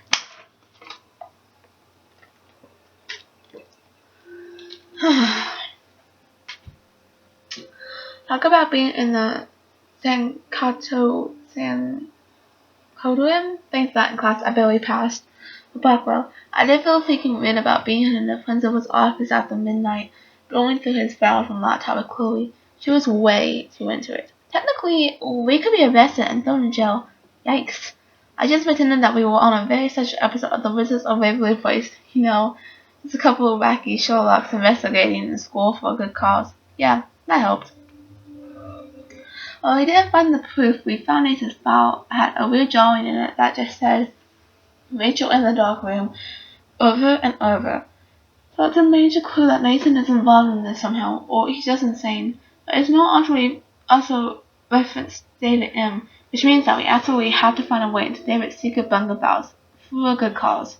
McCoy just can't help herself, and she actually took $5,000 in cash a month and a catch fund. Cause that's gotta be legit, am I right? I can't think of a faster route to calm a hell, but her quick way is that to think. I'll find a way to make it up to the fund. After all, saving a life is priority, and as is my habit with Chloe, no matter what, our fates seem bound together, for better or worse. Usually worse. Despite all the unusual breaking in and blowing up office hijinks, Chloe decided what we needed more than anything was to take a night swim in the other's lair. I was so giddy and rebellious that I was like, oh yes, we shall swim. We didn't completely skinny dip, but close enough to get in big trouble no matter what. I don't know why we were so curious after being so careful. I love that Chloe brings out the just don't give a bleep side of me. A word that hasn't always served her well. She deserved the moment of not giving a bleep. Me too. Just two fins gripping around the pool. I fear those useful shenanigans might soon be a thing of the past. God, I'm starting to sound like one of the teachers at Blackwell. Laura and I had a nice chat about life since I left. Talked about dumb boys and girls and why they're trouble, especially for me. I feel like a groupie when I talk to Chloe about a life experience. She has me so beat. I take pictures, she takes action. Speaking of action, when I had seriously bounced the security showed up. How quiet could we be in the swimming pool? First, after leaving a trail of a Blackwell hand at work. It was so intense and exciting to get past the security guards. They had serious lottery powers, so it wasn't exactly easy to stealth our way past, especially as we had to bail on Chloe's junker. But like I said, intense and exciting. Hella like Chloe Price. Even though my body smelled like I had been doused in chlorine, it was so nice to crash in Chloe's room for the first time in 5 years and wake up next to her like our old sleepovers. For some reason, it reminded me of the time we were going to TP one of the neighbors' houses and we even snuck out but got chicken and ran back home laughing all the way. I remember waking up the next day and Joyce was making one of her delicious breakfasts downstairs. Chloe smiled at me like we were in the most secret club in the world, or at least Arcadia Bay. We were pirates. Damn it.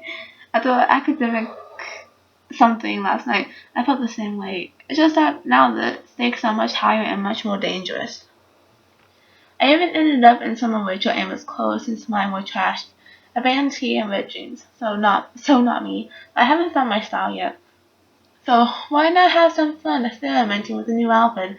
Speaking of experiments, Chloe dared me to kiss her. So I did. She probably thought it was out. Why? It wasn't that big a deal, though. It was cute the way she was kind of embarrassed after and said she would tell Warren. Besides, I think Chloe sees Rachel Amber in the future.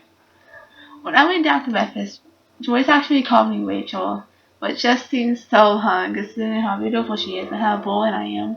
I guess a new outfit really is for kids magic. I ended up helping Joyce make breakfast just like when I was a kid on a sleepover. It's odd how quickly you can fall back into an old routine. So I must have set off Joyce Naslik mode since she busted out the oldie photo album. I'm one of the few people who love checking out old pictures. What was that, Alfred Hitchcock? Line about film being pieces of time? That Mr. Jeffins said. So are photographers. I don't think she wanted me to see her new husband in a better light. When David was happy or laughing with Joyce in a picture, I wanted to say, and who is that?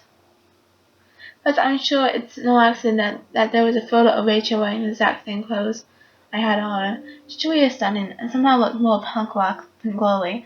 A truly heartbreaking image was the last photo William Price ever took. Chloe and I making pancakes in the kitchen. Joyce really misses that joyful, optimistic girl. I know she's still there. When Chloe smiled at me this morning, I saw her. The picture seemed to sum up everything we had as children and lost as adults, whatever being an adult means. Which is the perfect cue for Chloe to bounce into the room and stop with Chloe. What? What? What? What? Did I just say there's a perfect cue for Chloe to bounce into the room and start playing with Chloe? I meant to say Joyce. It's gonna be a cool cover so I could sneak into the garbage and finally unlock David Madison's extreme files. So today I finally found out what it was in David's secret files, and I admit, I expected it to be worse. I believe that it wasn't, so maybe I'm going easier on him than I should. No surprise that he had detailed files on Kate and Rachel listing their whereabouts along with surveillance pics. David isn't off my bleed list yet, but he's a damn good investigator. I'll give him that. It's clear that Frank and Rachel had some kind of relationship, and I think Chloe's going to be very happy to hear that. She needs to start waking up. We all do. When David came home, things escalated quickly. He looked more upset than usual, but shrugged when he saw me wearing Rachel's clothes. He was still on edge. Maybe I'll never get to see the David that Joyce loved so much. She and Chloe really let him have it, though. This was the first time I saw them bond since we were kids. Suddenly, I couldn't take it anymore either, and I kind of grew up. It was like a torment that felt awesome. I've been wanting to rip into David like that myself for a long time. I figured worst case scenario, hello, we were in Emperor. I wanted Joyce to know the death of his real paranormal. She looked so sad and angry when I told her about the photos of Rachel and Kate, not to mention the home surveillance. Joyce kicked his butt out of the house to go with glee.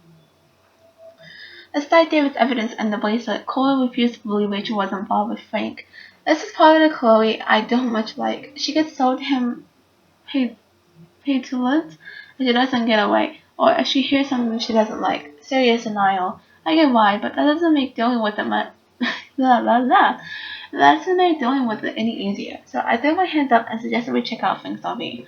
I knew that would piss Chloe off, and she would do anything to find out what kind of relationship he had with Rachel. Now I'm getting a drink again. At first we had to get the damn keys to the RV, which meant going into the two-wheel signer and bouncing like a rewind pinball between Frank, David Prescott, and Officer Barry, and bleeping with all of them. I still did say thinking about how I pulled it off. Yay for Max. Sometimes I feel like I'm just cheating at life. The first thing we had to do was get Frank's scary dog out of the RV, straight to the classic cartoon, give a dog a bone, root, and Kazoo became Scooby-Doo just like that. Frank's RV was pretty much what I expected. Drug dealer, trash freak. But it wasn't as serial killer as I feared. We ransacked the place and found what Chloe didn't want us to find. I saw that Chloe had listed pictures of Rachel posing for Frank. We knew she did care about him. To her, it's just another betrayal, just another loved one dumping on her. Everybody she ever loved, she lost one way or another. Only I came back from the past. For what? To make Chloe's life more painful? I just wanted to keep my rewind power to go all the way back to the days when we were covered in pancake flour. Life was simple. So I'm going to end the recording session, and then we're going to go back. You know, I just realized something. This is gonna be a long bonus video. Probably the longest I ever do. I apologize for that. October 10th. Dear Diary, let's never do the time warp again. I can't even begin to explain what happens. If I think too hard about the ramifications, my brain might melt. When I try to describe it, it's as though I'm describing something that happened to someone else. Chloe was so upset when we discovered that Rachel had actually been involved with Frank Bowers, and she just blew up. I can never talk to her when she's like this. I just get so tired of having to walk on eggshells around her emotions. She still blames Lillian for her messed up life, no matter how much she knows she's being unfair. I can't say that I wouldn't be just as messed up, not that I'm not in my own way. In my room, all I could think was, I wish I could go back in time and help Chloe. And suddenly, I was looking at the photograph Lillian had taken of us on the day he died, and I started posing like it was 3D, like I could see inside the photograph. Then I found myself actually back in the photo from when I was 13 years old. I was back in Chloe's kitchen in the year 2008 with Chloe and William, right before he left to pick up Joyce for the last time.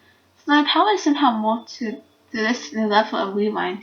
I decided that there was no way I was going to let William die again, so I played hide the keys until he had no other option but to take the bus.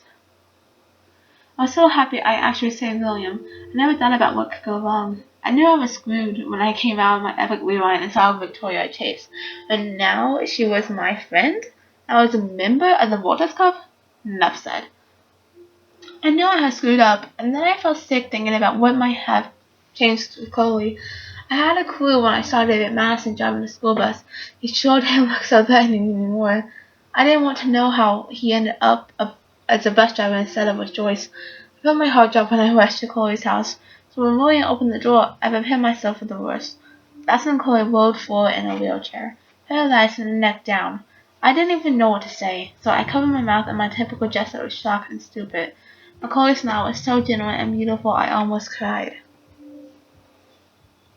I had to adjust to everything without freaking out or telling Chloe that I actually offered Thomas days to save her father, but get her in a car accident so she can never walk again? The thing is, she was still Chloe, just minus all the rage. Miss Chloe was just grateful to be alive and have a family watching over her. Chloe begged me to spend the night, and of course I did. I noticed how run down parts of her home were compared to before. I saw the incredible extensive equipment that Chloe now requires, including her new garage room. Sorry, Davis.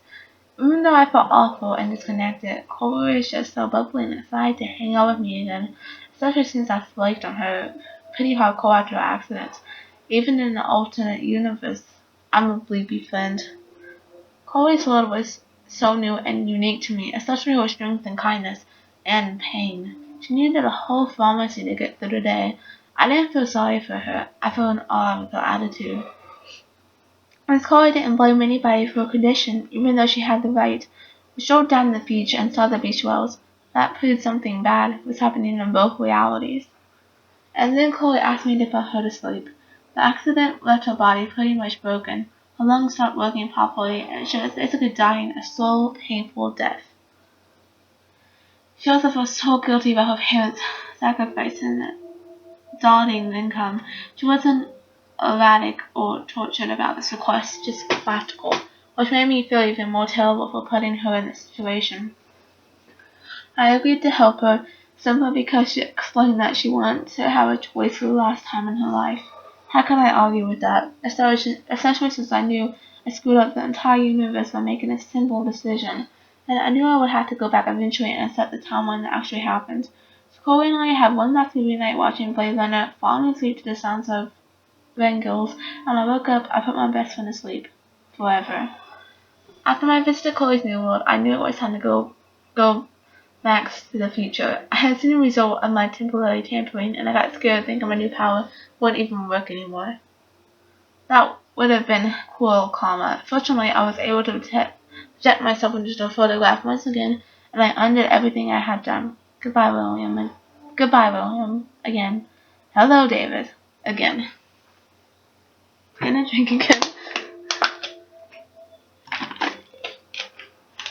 I've never been so glad to see Chloe in my life. The second I saw her blue hair and that beautiful blue top face, I wanted to kiss her again. And I couldn't even tell her where I had been or why. It would be one more thing to unite Chloe from me and the world. I had to get refocused on a search for Rachel. Chloe had been busy with the detective work while I was in my alternate timeline. Of course, it was much easier for me to explore David's garage, since Joyce booted his butt out. That made Chloe more content than I've just about seen her since I returned. I still feel kind of bad for David, but he overstepped his authority. Dismissed. And it's just, it's there. And it's so much easier to grab David's ex-spouse when he's not there. After we get the new info, like Halloween treats, I love watching Chloe go into Sherlock mode while we examine all of our foods on a big drawing board. Of course, we all know that she's more of a Dr. Watson, right? Elementary. Honestly, with all of the impending doom and sadness, I felt so happy. I found myself back in action with my best friend and her butterfly blue hair. Hello, yes. But first things first, I really have to go and see Kate. I've never visited anybody in the hospital before, much less anybody who's tried to commit suicide, so I was happy Chloe wanted to come along for support. The endless hectic smell and the endless white halls always kind of weird me out, but maybe I'm just projecting my own fear of mortality. When I saw Kate in a room surrounded by cards, flowers, and balloons, all I could think of was when I saw her the last time, on the roof. The face was so sad and sincere and helpless then, and now she had more life in her than I had seen in a long time. I had no idea what to say to someone in a situation like this. How are you after you almost jumped off a roof? But Kate's gentle stare made it easy. I was overjoyed to see that she was drawing again and making plans for the future, including plans for the justice for what Nathan Prescott had done to her, or what I call revenge. So after getting the inside info and assist from the other members of our team, Chloe and I made our way to the boys' room, aka Nathan's lair. Chloe stood guard out in the hall, and I stealthed my way into Nathan's room. And even though I've become a master spy and detective, I still get surprised by things I see or find. Like Nathan's sleek, expressionless photo cave. It was like walking from light to shadow in a single step. I swear, I could feel the temperature drop the second I walked in. But then, Nathan knows photography, and he knows you have to keep the film and equipment chilled. I saw my instant film hoard in Mr. Jefferson's classroom. Thinking of cool stuff, Nathan's room was layered and creepy bleep. The disturbing but impressive photos, all the evidence from his father's ruling, however the most important clue we could ever find, Nathan's phone, likely loaded with messages and mysteries. It's not a good thing that I've internalized spying and stealing so past year over the past week. Everyday hero, am I right? And that's when Nathan Prescott showed up. He looked so wild-eyed and out of control that I felt a twinge of sympathy that he clearly needed help. But then I remembered he was also an a-hole and had been extremely dangerous to me, Chloe, and Kate. So before I had to rewind, Warren entered the scene and my white knight head-butted Nathan in perfect payback. I couldn't believe it. Neither could Nathan. In fact, Warren literally started to go ape all over Nathan's face. It wasn't cold, but my nerves were so frayed from the week, and I was so over all the Blackwood bullies, I almost didn't want to stop Warren from beating Nathan into the floor. Well, I had his own issues to work out with Nathan, but this wasn't the time or place. Even if Nathan deserved it, I would have been happy to watch Warren show him who was a Blackwell boss now. After that drawn block, Cole and I headed to the beach to deal with Frank and see if we could get him to join us. I had to be careful and not get him all tweaked out. He was pretty believed that someone had gotten into his RV and borrowed his account book. Once he saw that we didn't care about drugs and money on Rachel, he mellowed out. Eric, I think, was, I'm trying to get a drug deal to help me find a missing girl. Incredibly, Frank actually agreed to help. He knows how naive and clueless we are, so I hope that our sincerity swayed him. I'm still unsure about him. I can be so naive not to keep my rewind guard up. I don't know much about him, except that he sells drugs, has a good temper, and that he loves Rachel even more than his beans. So, we get to add another member to our team. Booyah!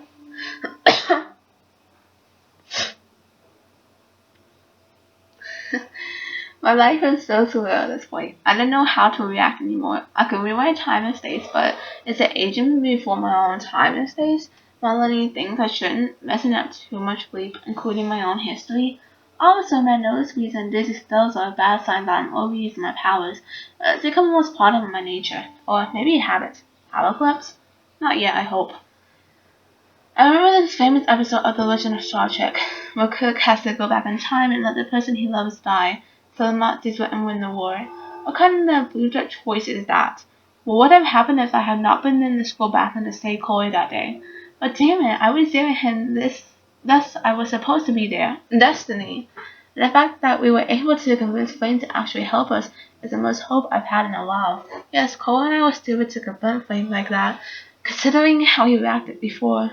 But I don't see how anyone could say he didn't really love Rachel Amber. He could not pull a knife on Chloe though, and I don't like that he sells all these dangerous meds to teenagers, especially Nathan. He needs psychotic supervision, not just baggies or pills. At least he won't be going to Frank again. I don't know why Chloe or even Rachel would want to hang out with Frank, but I can't touch that out anymore. Maybe if I hadn't left town, I'd be less judgmental. Now we have Nathan's phone, David's coordinates, Frank's account book, and a big motor clues, which brings us closer to finding Rachel Amber. Finally, so maybe the tide is finally turning, or time is finally turning. This is the moment where all the clues come together. We finally have a location outside town that may lead us straight to Rachel Amber, and beyond. I'm sorry, I appeared on my screen. After everything that happened with Frank, I had to convince Chloe to keep going forward with me, so I do feel we're at the end of the road. Hopefully not the end of the world, but whatever anger Chloe has inside her that makes her so self-destructive is matched by her balls and bravery. Yes, Chloe has got me nearly killed, but I know she would die for me, and I can't forget I put her in a wheelchair to slowly die in another reality. And Chloe is more focused now than before. I told her we have to keep moving forward no matter what, and I couldn't find Rachel on my own. That was enough. Now it's time to shine a light into the dark room.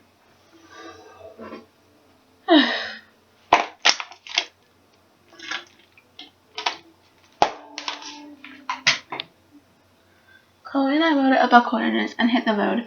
We were both quiet, yet excited. It's hard to explain the feeling, even without the horrible things happening. I found myself thinking that Chloe and I were part of some greater mystery that involved time, space, and all our fates. I never had much faith, not the Kate Marsh kind anyway, but I can't believe we were being set up for doom after everything that's happened this week. But I wasn't prepared for the dark room.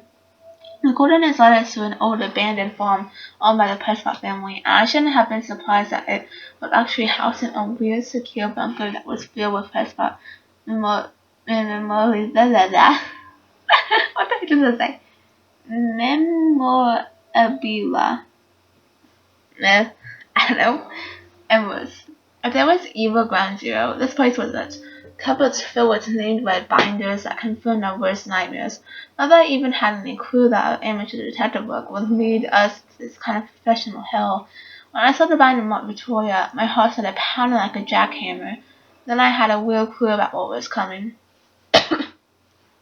I don't even want to think about the images we saw of Kate Marsh posed unconscious without Mother Bleeper Nathan Prescott. She didn't know the truth about what happened to her, even if she could remember all the awful details. And then Rachel and Amber, they kindly composed photographs of a drugged and all over Nathan like some kind of sick goth couple. I couldn't bear to look at Chloe's face as she looked at the photos of her abused angel. I felt nauseated at the hope I was feeding Chloe felt like vapor. And then we saw exactly when Nathan had taken his vicious layout with poor Rachel in the junkyard. We finally found Rachel Amber, dead and buried.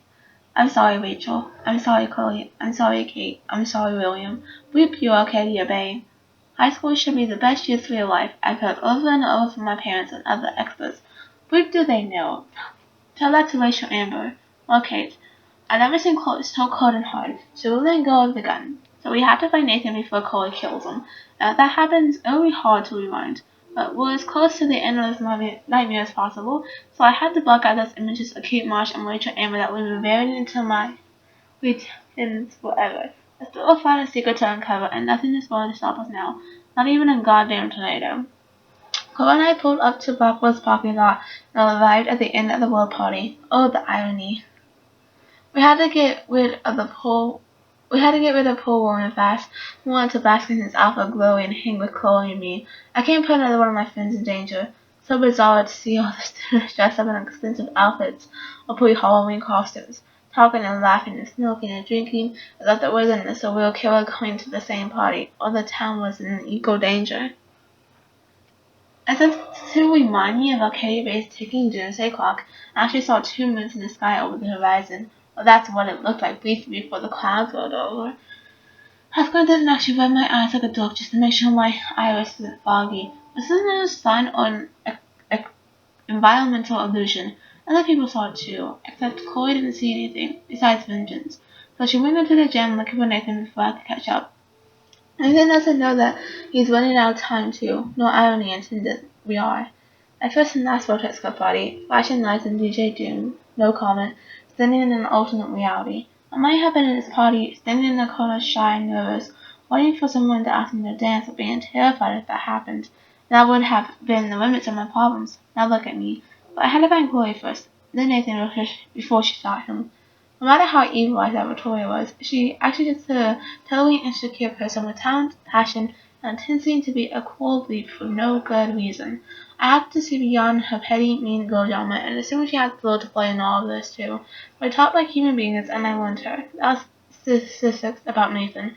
She believed me and I felt so warm to make a connection with my previous enemy. the silver light, and all of this darkness. But there'll be more. October 11th, I guess. I watched Chloe die again, killed one of my favorite teacher. Why? Because we were stupid and let Jefferson trick us with a phony text. So we ended up back at the junkyard and fell right into his trap. We should have called the police the second we found Rachel, but I had gone along too far with Chloe. I keep thinking I'm invincible, that I'm a real everyday superhero, but no, I'm just Max Caulfield. Maybe all my powers are an accident of fate, or am I being punished like Chloe? What would I have done to deserve all this pain? What did Rachel do? Kate? William? Then there's Mark Jefferson. I can't ever call him Mr. again. I was so shocked that he turned out to be the one hiding behind the dark room. But if I think back on those pieces of time, Jefferson has been dropping hints all along. It makes me sick to think how long he's been doing this for, and to whom. Oh my god. The needle. I can still feel that needle on my skin. Thank God I can't remember Jefferson posing you for the most of his sick session. Imagine all those other people who had to suffer through that horror, like Rachel and Kate. That made me determined to get out of that room, always to stop him and save Chloe. I had to use my focus rewind on multiple photos so often that even I got confused. But still, I knew I was going around my various realities again, but I had no other choice. Chloe would not die in a junkyard next to Rachel Amber. There was no believing way I was going to let Jefferson be the last person I ever saw. It's hard to even imagine myself in that studio alone with Jefferson, acting like that. Everything was so neat and something, but I felt like the filthiest place on earth. If I didn't have this ability to bend time, what would I have done? What could I have done? Sometimes I felt renewed, like I was looking at myself going through this hell, but thanks to Jefferson's class photo, he personally helped me to escape.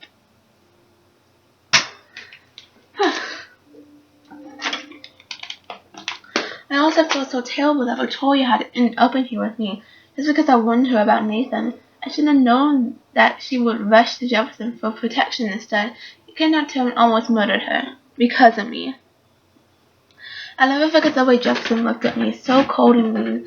I felt like it was on one of those awful true crime shows my mom binge watches. How does somebody become evil? He actually shot Chloe in the head, just like that. Mother bleeper. I wish the police had taken Nathan in, although I told Principal Wells that he judged Kate. He might still be alive, and maybe he would have taken down Jefferson too. I can't believe I was able to focus and rewind to my selfie all the way back to all class on Monday. I turned in my photo for the contest after I sent a text to David warning him about Jefferson. Phew. The only reason I haven't had a total meltdown is the fact that I do have some incredible power. I have to use it right for once, and maybe never again. It was weird to be in class with Jefferson, like I wasn't just tortured by him in an underground bunker. I saw him for the first time as he is, a creepy, manipulative psychopath filled with bullbleep. He uses art and passion to seduce people, but beyond that, there's nothing but hate and perversion. I only play that can fix his timeline, not bleep it up. Back to the future, it feels like I finally made things right. Chloe's alive, they're mad and making me a everyday hero by busting Jefferson in his dark room. Along with Nathan and his father, the Prescotts have lost control of Arcadia Bay. Now I'm the official everyday hero on my way to San Francisco with Principal Wells, who's a lot more funny and laid back when he's not stressing about Rockwell Academy. Some of me to totally relax, but all those pieces of time seem to be falling into place. The Zygote Gallery was the trick. Why does somebody so shy like me want to be famous for her photographs? I don't care about people kissing my butt. I just want to hang out with great artists and learn from them. It was so sweet that my work was displayed in a respected gallery. I got to experience that public response. I'm not a fan of the spotlight. That luckily reporter made me feel like I wouldn't even know what to say. Oh yes, so the selfie residence my soul. I took my own pictures that I had top of that. But it was so nice just to have a safe, peaceful moment for myself. My dreams came true instead of my nightmares. I had a real vision of my future and who I wanted to be, so I won't feel bad about rewinding time once again to destroy my contest photo. The storm is still coming to Arcadia Bay, which means Chloe's life is still in danger. No prize or exhibition is worth losing her again. At least I can use my picture for a truly important reason, and yet again, try to fix the missionary is a time that I keep baking. So I did it. Back in my room again, erasing another timeline. And I let that reality go on without me. Am I just creating knots in time? The biggest fear is that I won't be able to rewind when I most need to, or even remember what I've done. And my head just feels like it's going to burst if I keep on doing this. My nose bleeds are a bad omen. Yet I'm here. I can rip up my contest photo and still warn David about Jefferson. It just means I won't be going to San Francisco. Yet, and I have to protect Chloe from one storm. I knew things were going too easy, and I messed it all up, as usual. Jefferson was pissed that I had torn up my contest photo, freaking out about my wasted talent. Last I touched my diary, so I couldn't even remind using my art class selfie. So my whole plan took complete, and I couldn't text David about Jefferson. Which is how I ended up back in this evil dark room after I thought I had escaped. The worst thing was seeing that Victoria was gone and knowing that Jefferson had already killed her. All because of me. I never felt so helpless and hopeless in my life. It made me even more determined to rewind time and save Victoria as well. Amazingly, it was David Madison who turned out to save me, thanks to his own surveillance. He was almost Jefferson's shadow and tracked him down to the farmhouse.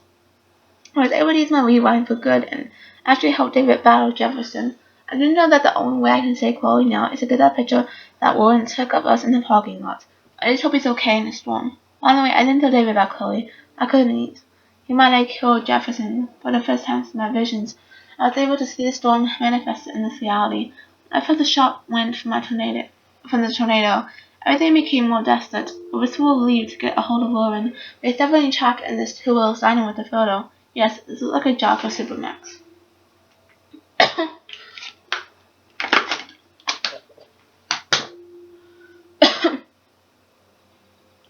I borrowed Jefferson's car to Halbert and found that Nathan left me a sad voicemail. He only wanted to warn me to not be blamed for Rachel, but Jefferson wouldn't forgive him. Apocalypse of Arcadia Bay. I never felt the wild force of nature, but the storm is ground zero. My talents finished weight, and I was so furious that I didn't pay more attention to my visions. I could have warned and saved so many people, instead of watching them die around me. I decided I needed to fulfill my destiny, whatever that was, and use my powers for good and, more importantly, to not be afraid. There was no more time for fear, so I really made it to town and helped as much as I could until I had to rewind to stop a raging fire from blowing at the diner. At least I was able to do something. I almost cried when I saw Joyce and Warren, even though they were scared, but they strong and helped everybody in the diner, including Frank, who I was glad to see alive. And God Warren is such a good friend, considering how unstable my life has been this week.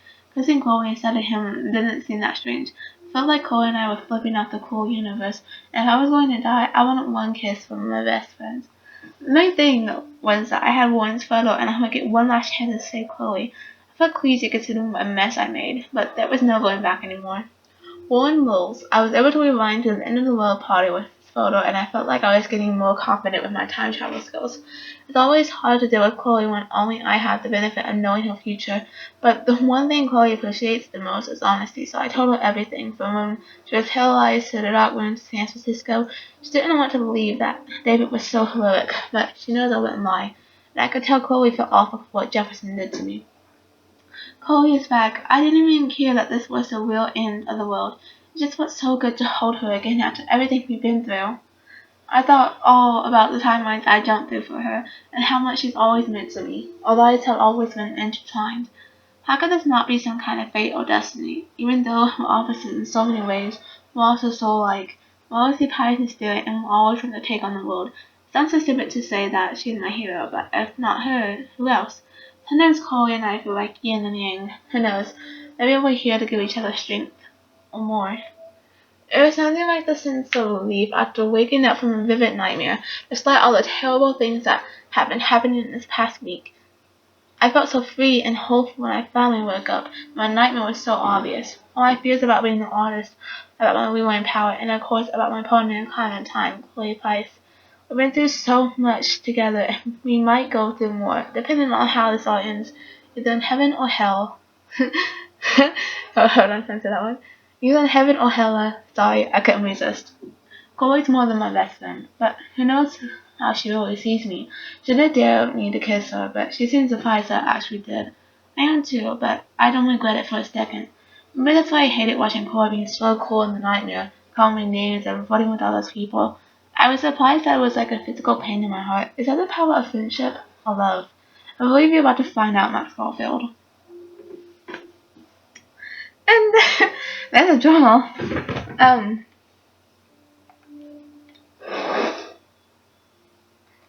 Time to go into the next timeline. Oh god. So we need to go into another timeline. And the director's commentary. I'm probably just gonna watch the director's commentary on my own. You can search on YouTube the director's commentary, because I'm not gonna do it.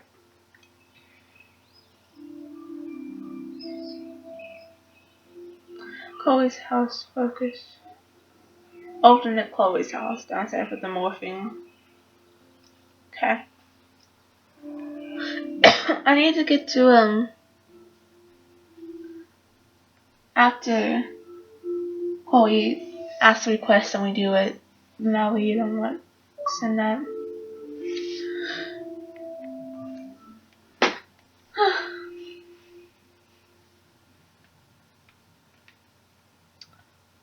So yeah.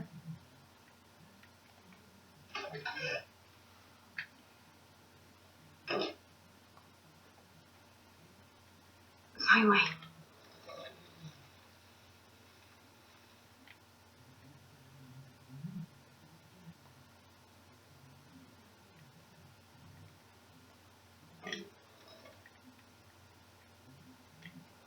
Oh my god. I need that. Oh yeah. So speaking of this. Wait, sorry.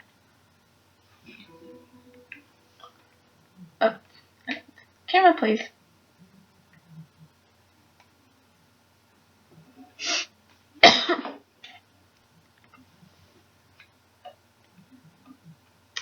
Is that okay?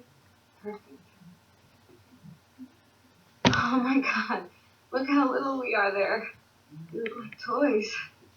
I remember that day by the lighthouse. My dad was pissed at us. He actually tried to give us a time out. And you laughed at him. My dad would have banished me.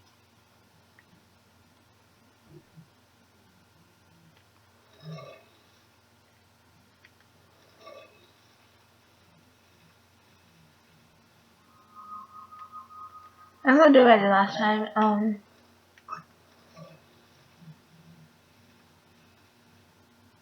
And before we even go anywhere, here we go. So here's the thing. These just don't change.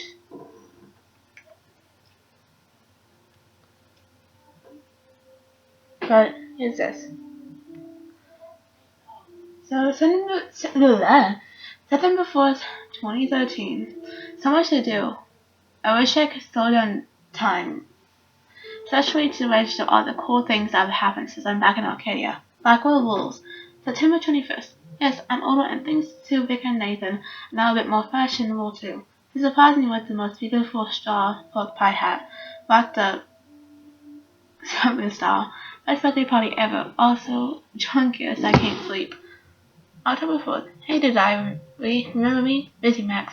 Busy. Can't wait now. Must shoot. Must live. Must see friend. Should rekindle with Chloe too. But must vortex first. Party time. And all these texts. Like, you gotta be kidding.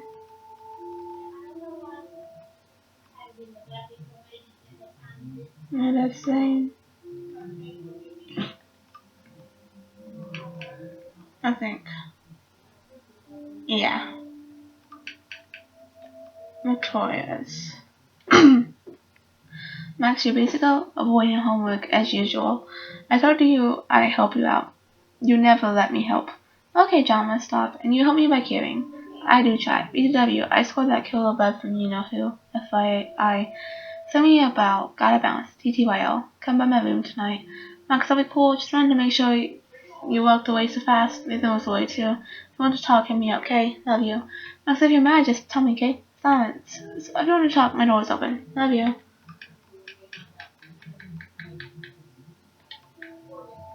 So, Melissa, hey Max, you're saying that you hang out with those people. I thought you were different. Melissa, I saw you throw that TP at me. OMG, I was so not aiming at you, I swear. Don't do it again. Chloe. Hello Max, this is William. If you want to contact Chloe, you can use this number. She would love to hear from you. See you soon. I hope. Bye. Hey Chloe, Max here. I know it's been a while. I just want to let you know I'm going to Blackwell Academy now. I hope this is still going over. Max is back. Blackwell? That is awesome. You will. Best of all, we can hang again. So yes, this is still my number. Cool. I got a little homework, but we'll get together soon. Don't tease me. It's been so long. I know. I'll see you soon.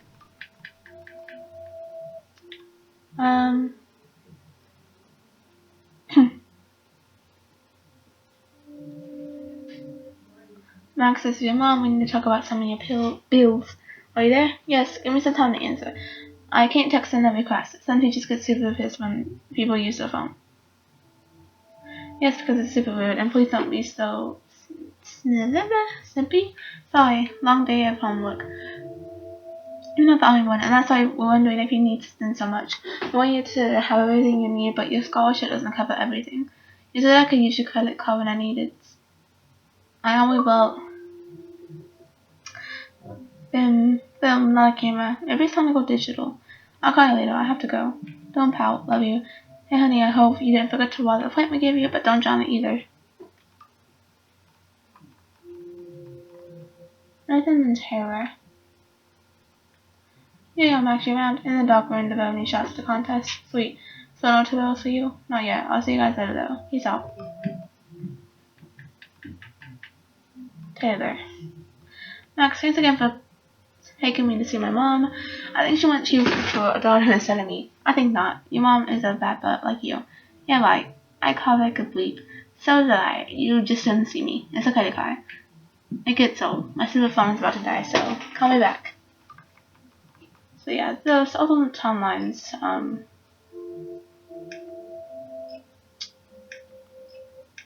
the alternate timelines are a little messed up. And stuff. So we got one more alternate timeline, and then Nightmare. I think.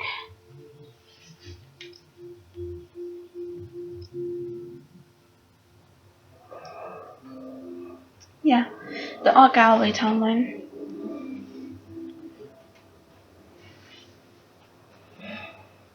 Let's go to the Art Gallery. We gotta go to when we have to call the calls before we do the picture.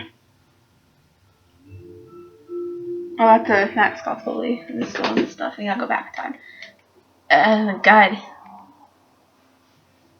I can't skip.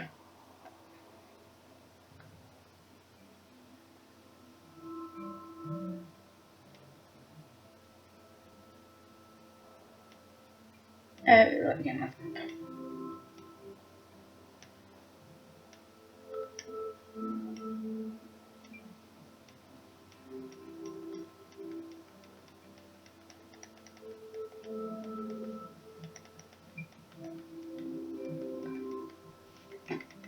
I know, Skippy. Stupid, I know.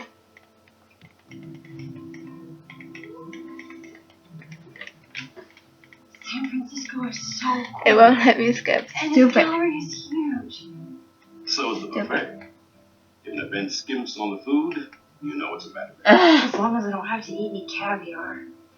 This is your day, Max. You can do whatever you want. I hope you take advantage of your status and talk to as many influential people here as possible. Work the room. I don't know. I feel so weird, like I'm a little kid hanging with you adults. Max, after this week, you are certainly not a little kid anymore. In fact, you're a noteworthy adult being honored by your peers. So, it's way to discuss even more go, you know. Photography you want to be. Hell, I wanted to be in charge of a big school someday. So I started taking charge of things when I was young. Ask my poor classmates.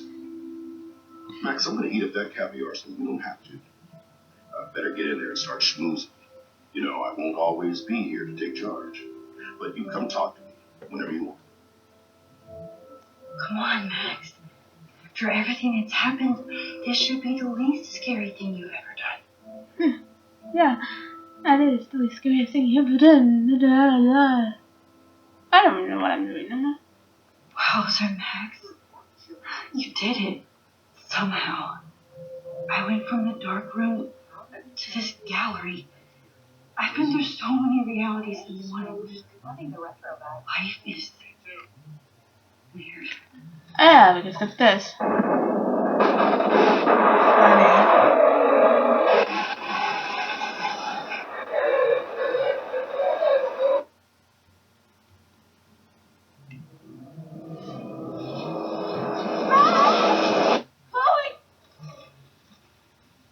The bank's gonna be destroyed. There has to be a way to stop this. For good. I did not understand. Oh. How much would you pay for that?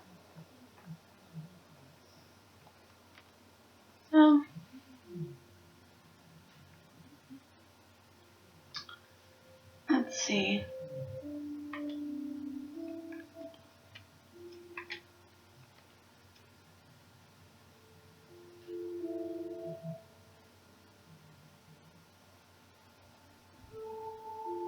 Yeah, that's the same.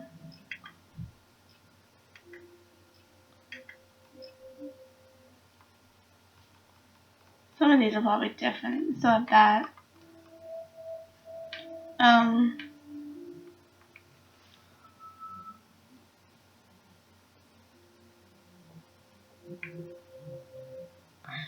Max, are you there? Are you okay? I just heard on the news about this art teacher you were always talking about. What is going on at Blackwell? Mom, I'm fine. Too much to text. It's crazy. I'll call you later. Promise. I hate you being away like this. Don't keep me waiting. I won't. Max, you're so proud. Thank you. You know we always believed in you in your photos. Of course you did. That's why I'm at Blackwell. The private number.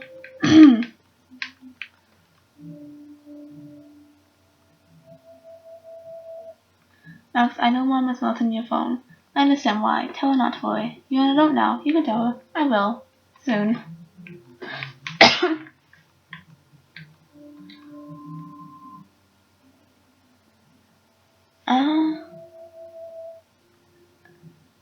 Max, Jefferson, WTF? Insane, right? Did you ever suspect him?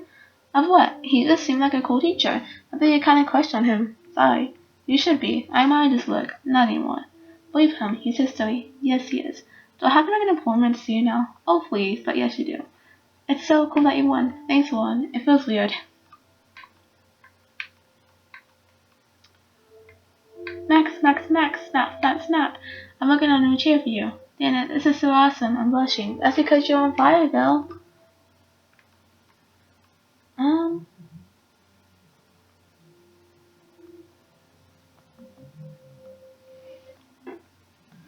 Oh my god, Max, I can't believe that Nathan and Jefferson were arrested. Honestly, I'm in shock. I have to go talk to the police now and give a full statement. Please let me know if you need me there. We'll have you back.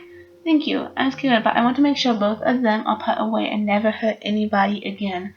Max, I heard that you won contest and it made me feel so happy. Your photos are so real and wonderful. It gives me hope that you're going to be discovered now. Thank you, Kate. You give me hope by being my friend. Don't be so humble. Take a bow. I accept a full report of a high treason. That is a date. Holy.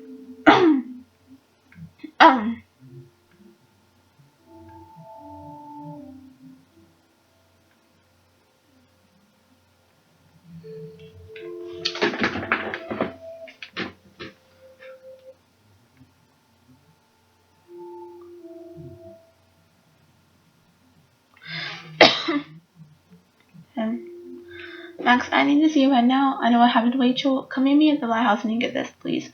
I'll be there. I hope she's fine. Max, thank you for being with me yesterday. I keep trying to wake up like this is a nightmare. Why Rachel? She never hurt anybody. No, she didn't. Chloe, I'm so sorry about everything. Dude, how do you get over it like this? We live. Rachel would want you to have a great life. That's truly the best revenge. Now we really do have to take over the world. No, we just have to be there for each other. You are a saint, Max. Yo, Max. After the sleep out, I had a little talk with Step Hero tonight. On all lies. Since he busted Jefferson, he is totally a different person now. He has been very cool and apologized for his behavior. That's so sweet, Chloe. Now you're family again. Well, Dan, sister, I did not call the zones, but help on nature and punish the killers. They were always hella kids with my mom and Paul for me. Yes, I am hella bored, with nothing to do. What you doing, hippie? So much hippies have homework. No bleep, Sherlock, and I already did my paperwork for Bay City College. I'm proud of you. I hope so. Chloe, I won the Everyday Heroes contest. Sorry. Holy bleep, you will, Max. I'm so proud of my superstar. This is just the start of your career. I'm just glad I can share it with you. Damn right. Plus, Max, you deserve to win. No emoji. Oh, man. So that's everyone. Oh, man. Time to go to the nightmare, huh? I'm gonna hate doing this nightmare over and over again. You know. So each section... I think each section has different things going on. So, let's...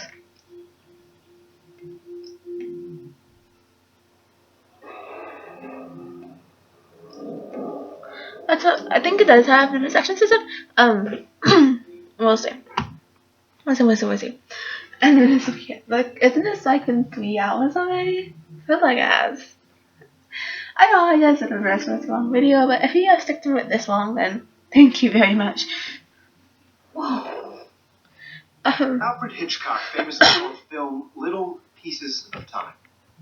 I'm back. So, What the hell? I know each section of the nightmare, so once we get through each section of the nightmare, I have to listen to you this know, Jefferson whatever lecture stuff. again. This might be hell. Now, can you give me an example of a photographer? Okay, this is messed up. Am I stuck in a time loop? Bueller? Then again, are Be calm and don't freak out. Yet. Images of hopeless faces. I feel like totally haunted by the eyes of those sad mothers and children. She saw humanity as torture. What's going on? Nobody even cares? Keep that to yourself. Seriously, though, I could frame any one of you in a dark corner and capture you in a moment of desperation.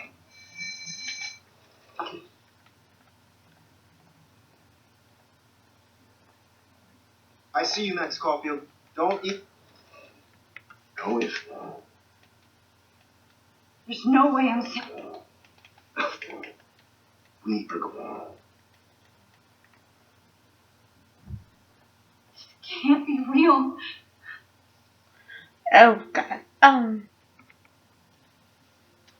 Actually, keep bleeping up. How many times does Chloe have to die in front of you? Maybe we better actually, you know, have a life. Find my cat pics, please. My heart is broken.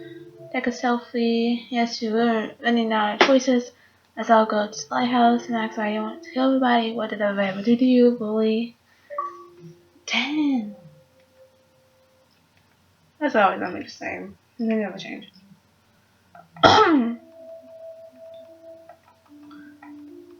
Max, we have surveillance video of you overdosing Chloe. You cannot escape now. There's no reality where you can hide now. Don't you dare underestimate me. You hear? Max, I love your photo shoot with Jefferson. He absolutely captured you. If you want, we can hang out and get high. Papa do actually does it. Believe did not mess with Frank. Only you got a snack. I thought that was funny. Hi Max, wish anybody here. Just wanted to introduce myself. I'll be seeing you soon. Real soon. Good evening, Max. Will talk to me, but how can you? Samuel has no phone. I don't believe it. This. Okay.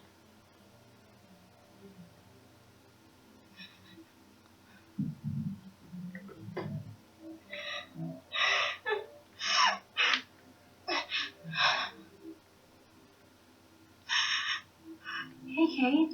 Max, why did you stop me from jumping? What kind of friend are you?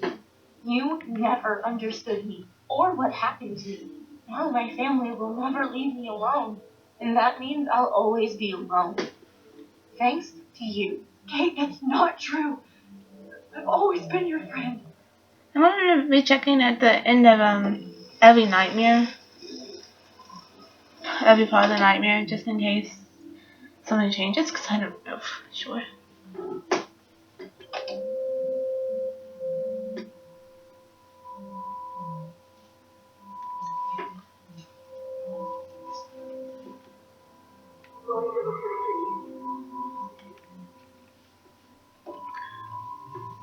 Easier if I do that.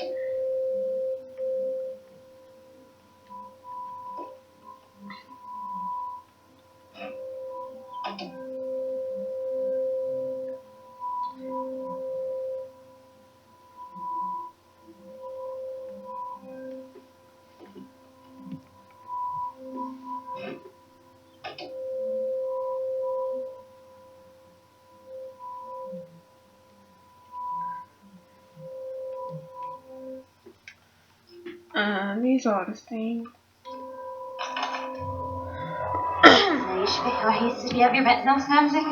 This.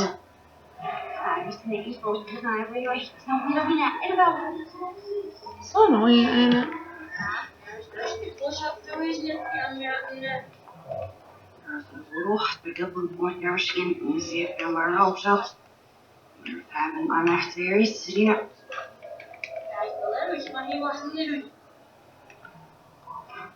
Oh, and also moving backwards with Max ain't moving anywhere. She's moving forwards, not backwards.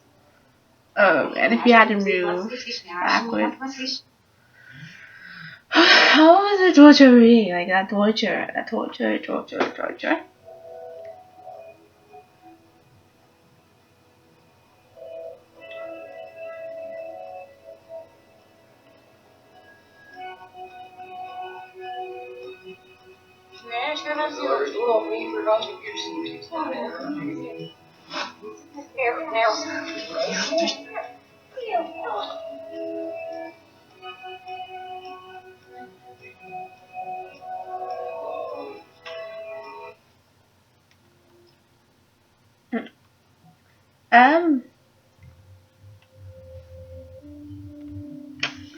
How Leaping HARD.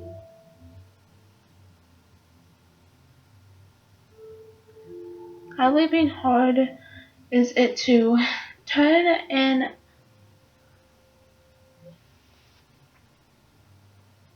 O and E?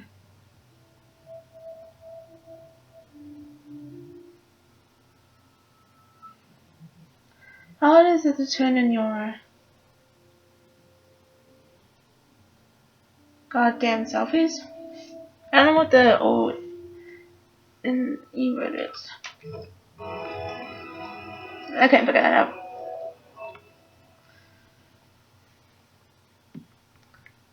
Oh man, this. Wait. Don't try to hide, Max. Get over here. Let me capture you. Jefferson is coming after me with this. You know, so pure, so innocent. Now, you have to die.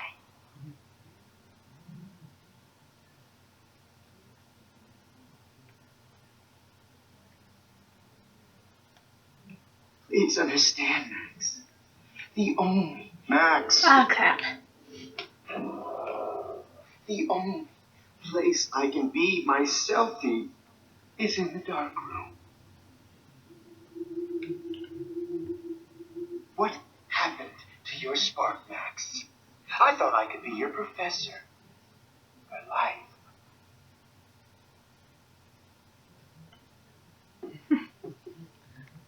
You know, I like to get to the end of things. I This realize is. now you'll never be an artist, much less a photographer. Come here, Max. Class is dismissed.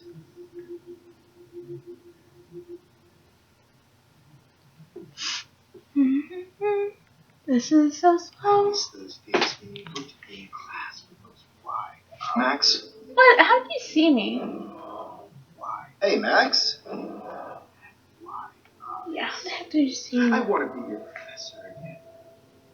Teach you so much.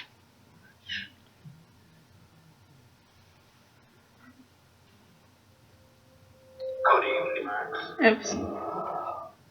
Let's call it.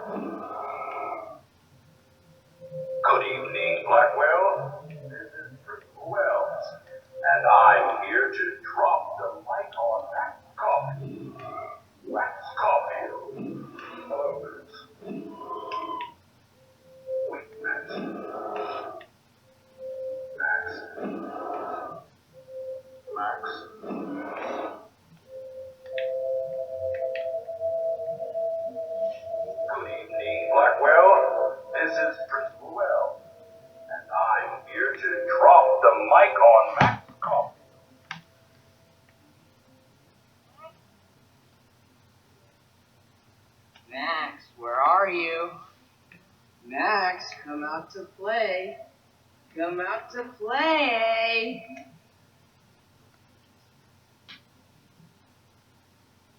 Hey, baby. Who wants to go in? Max? Who wants to go in? Too bad. Go in, baby. Miss Price can't just show up at Blackwell in a wheelchair and think we're going to accommodate her every whim. Take my wheels, Max. And keep your friends out of life. Holy shit. You really think Victoria's gonna be your best friend forever? She will always hate you. Fucking ironic that I ended up being right about everything. Max. Being right about everything. Being right about everything, and you end up destroying the town. Bony ass open. I'm gonna cut you Normal, off, sir. freak. Just Will be my greatest portrait, Max.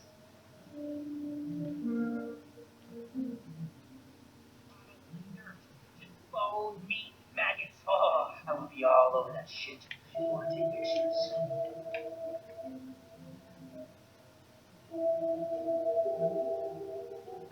Psst. Max. He ain't rage.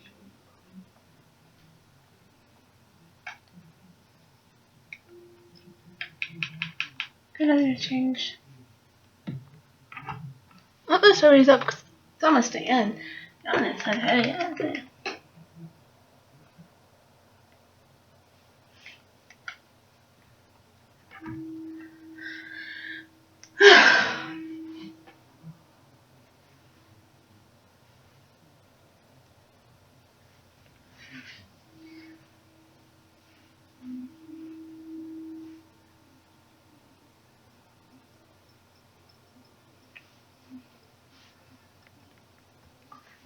Don't you dare question the chef.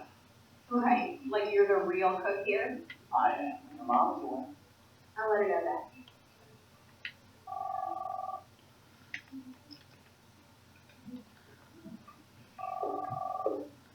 That school was creepy. Hello? Hey, honey. Just made me a fabulous breakfast for Chloe and Max. We're going to work at the 2 rate. What? Oh, you're going to get groceries. Of course, I'll come if you want. Now I'll have an excuse to get a moped. Initially. Excuse me, ladies, I have to go rescue yonder queen. I know that is technique. She don't have many bags of delicious growth for you. You'll be grateful for that someday. Shit, where are my keys? That's $1 for the swear jar. You mean your college fund?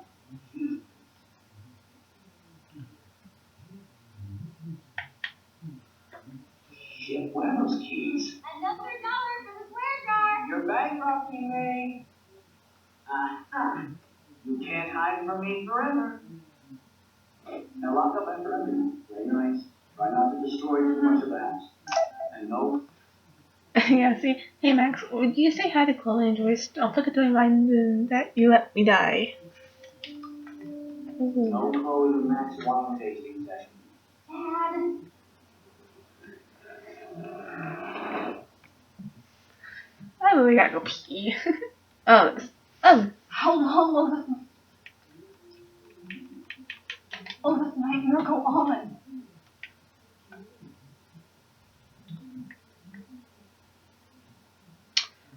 I think you'd be perfect for my new photo series. I'll on be Richmond back. Plunge. I'm gonna end it Say, and so it's going I now. love- Okay, I we're think back here. everyone at Blackwell is over Max. Let's approve it.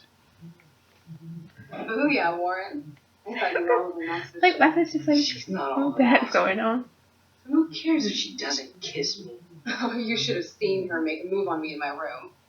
Caroline. Max should see me make a move on you. Come here. Dang. God damn, you're a sexy bitch. Why hang out with Max, huh? Boredom.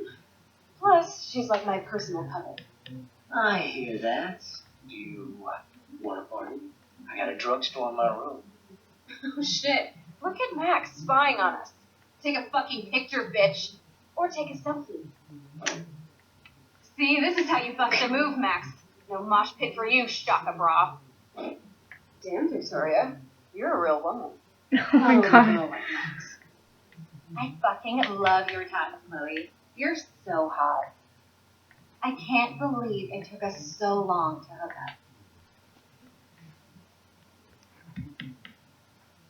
up. Why did you get rewind powers? You don't even know how to use them. Rachel's dead and you're still alive. Life is so not fair. I wish you would have never come back to Arcadia Bay. You're the real Storm. I didn't do anything new.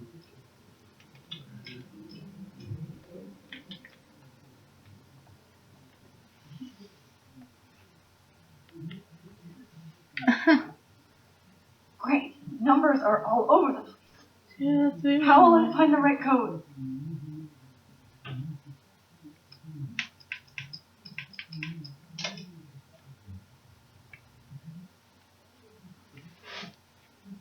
Don't kill us, Max. I guess I'll never dance. I don't think I'm gonna have it anymore. So, I'm gonna say that this is the end of Efficient. But I showed you every possible thing that I could find. And if I missed an alternate timeline reality where something's different in the journal and text, I'm sorry. But thank you guys for watching, and I'll see you guys next time. Bye!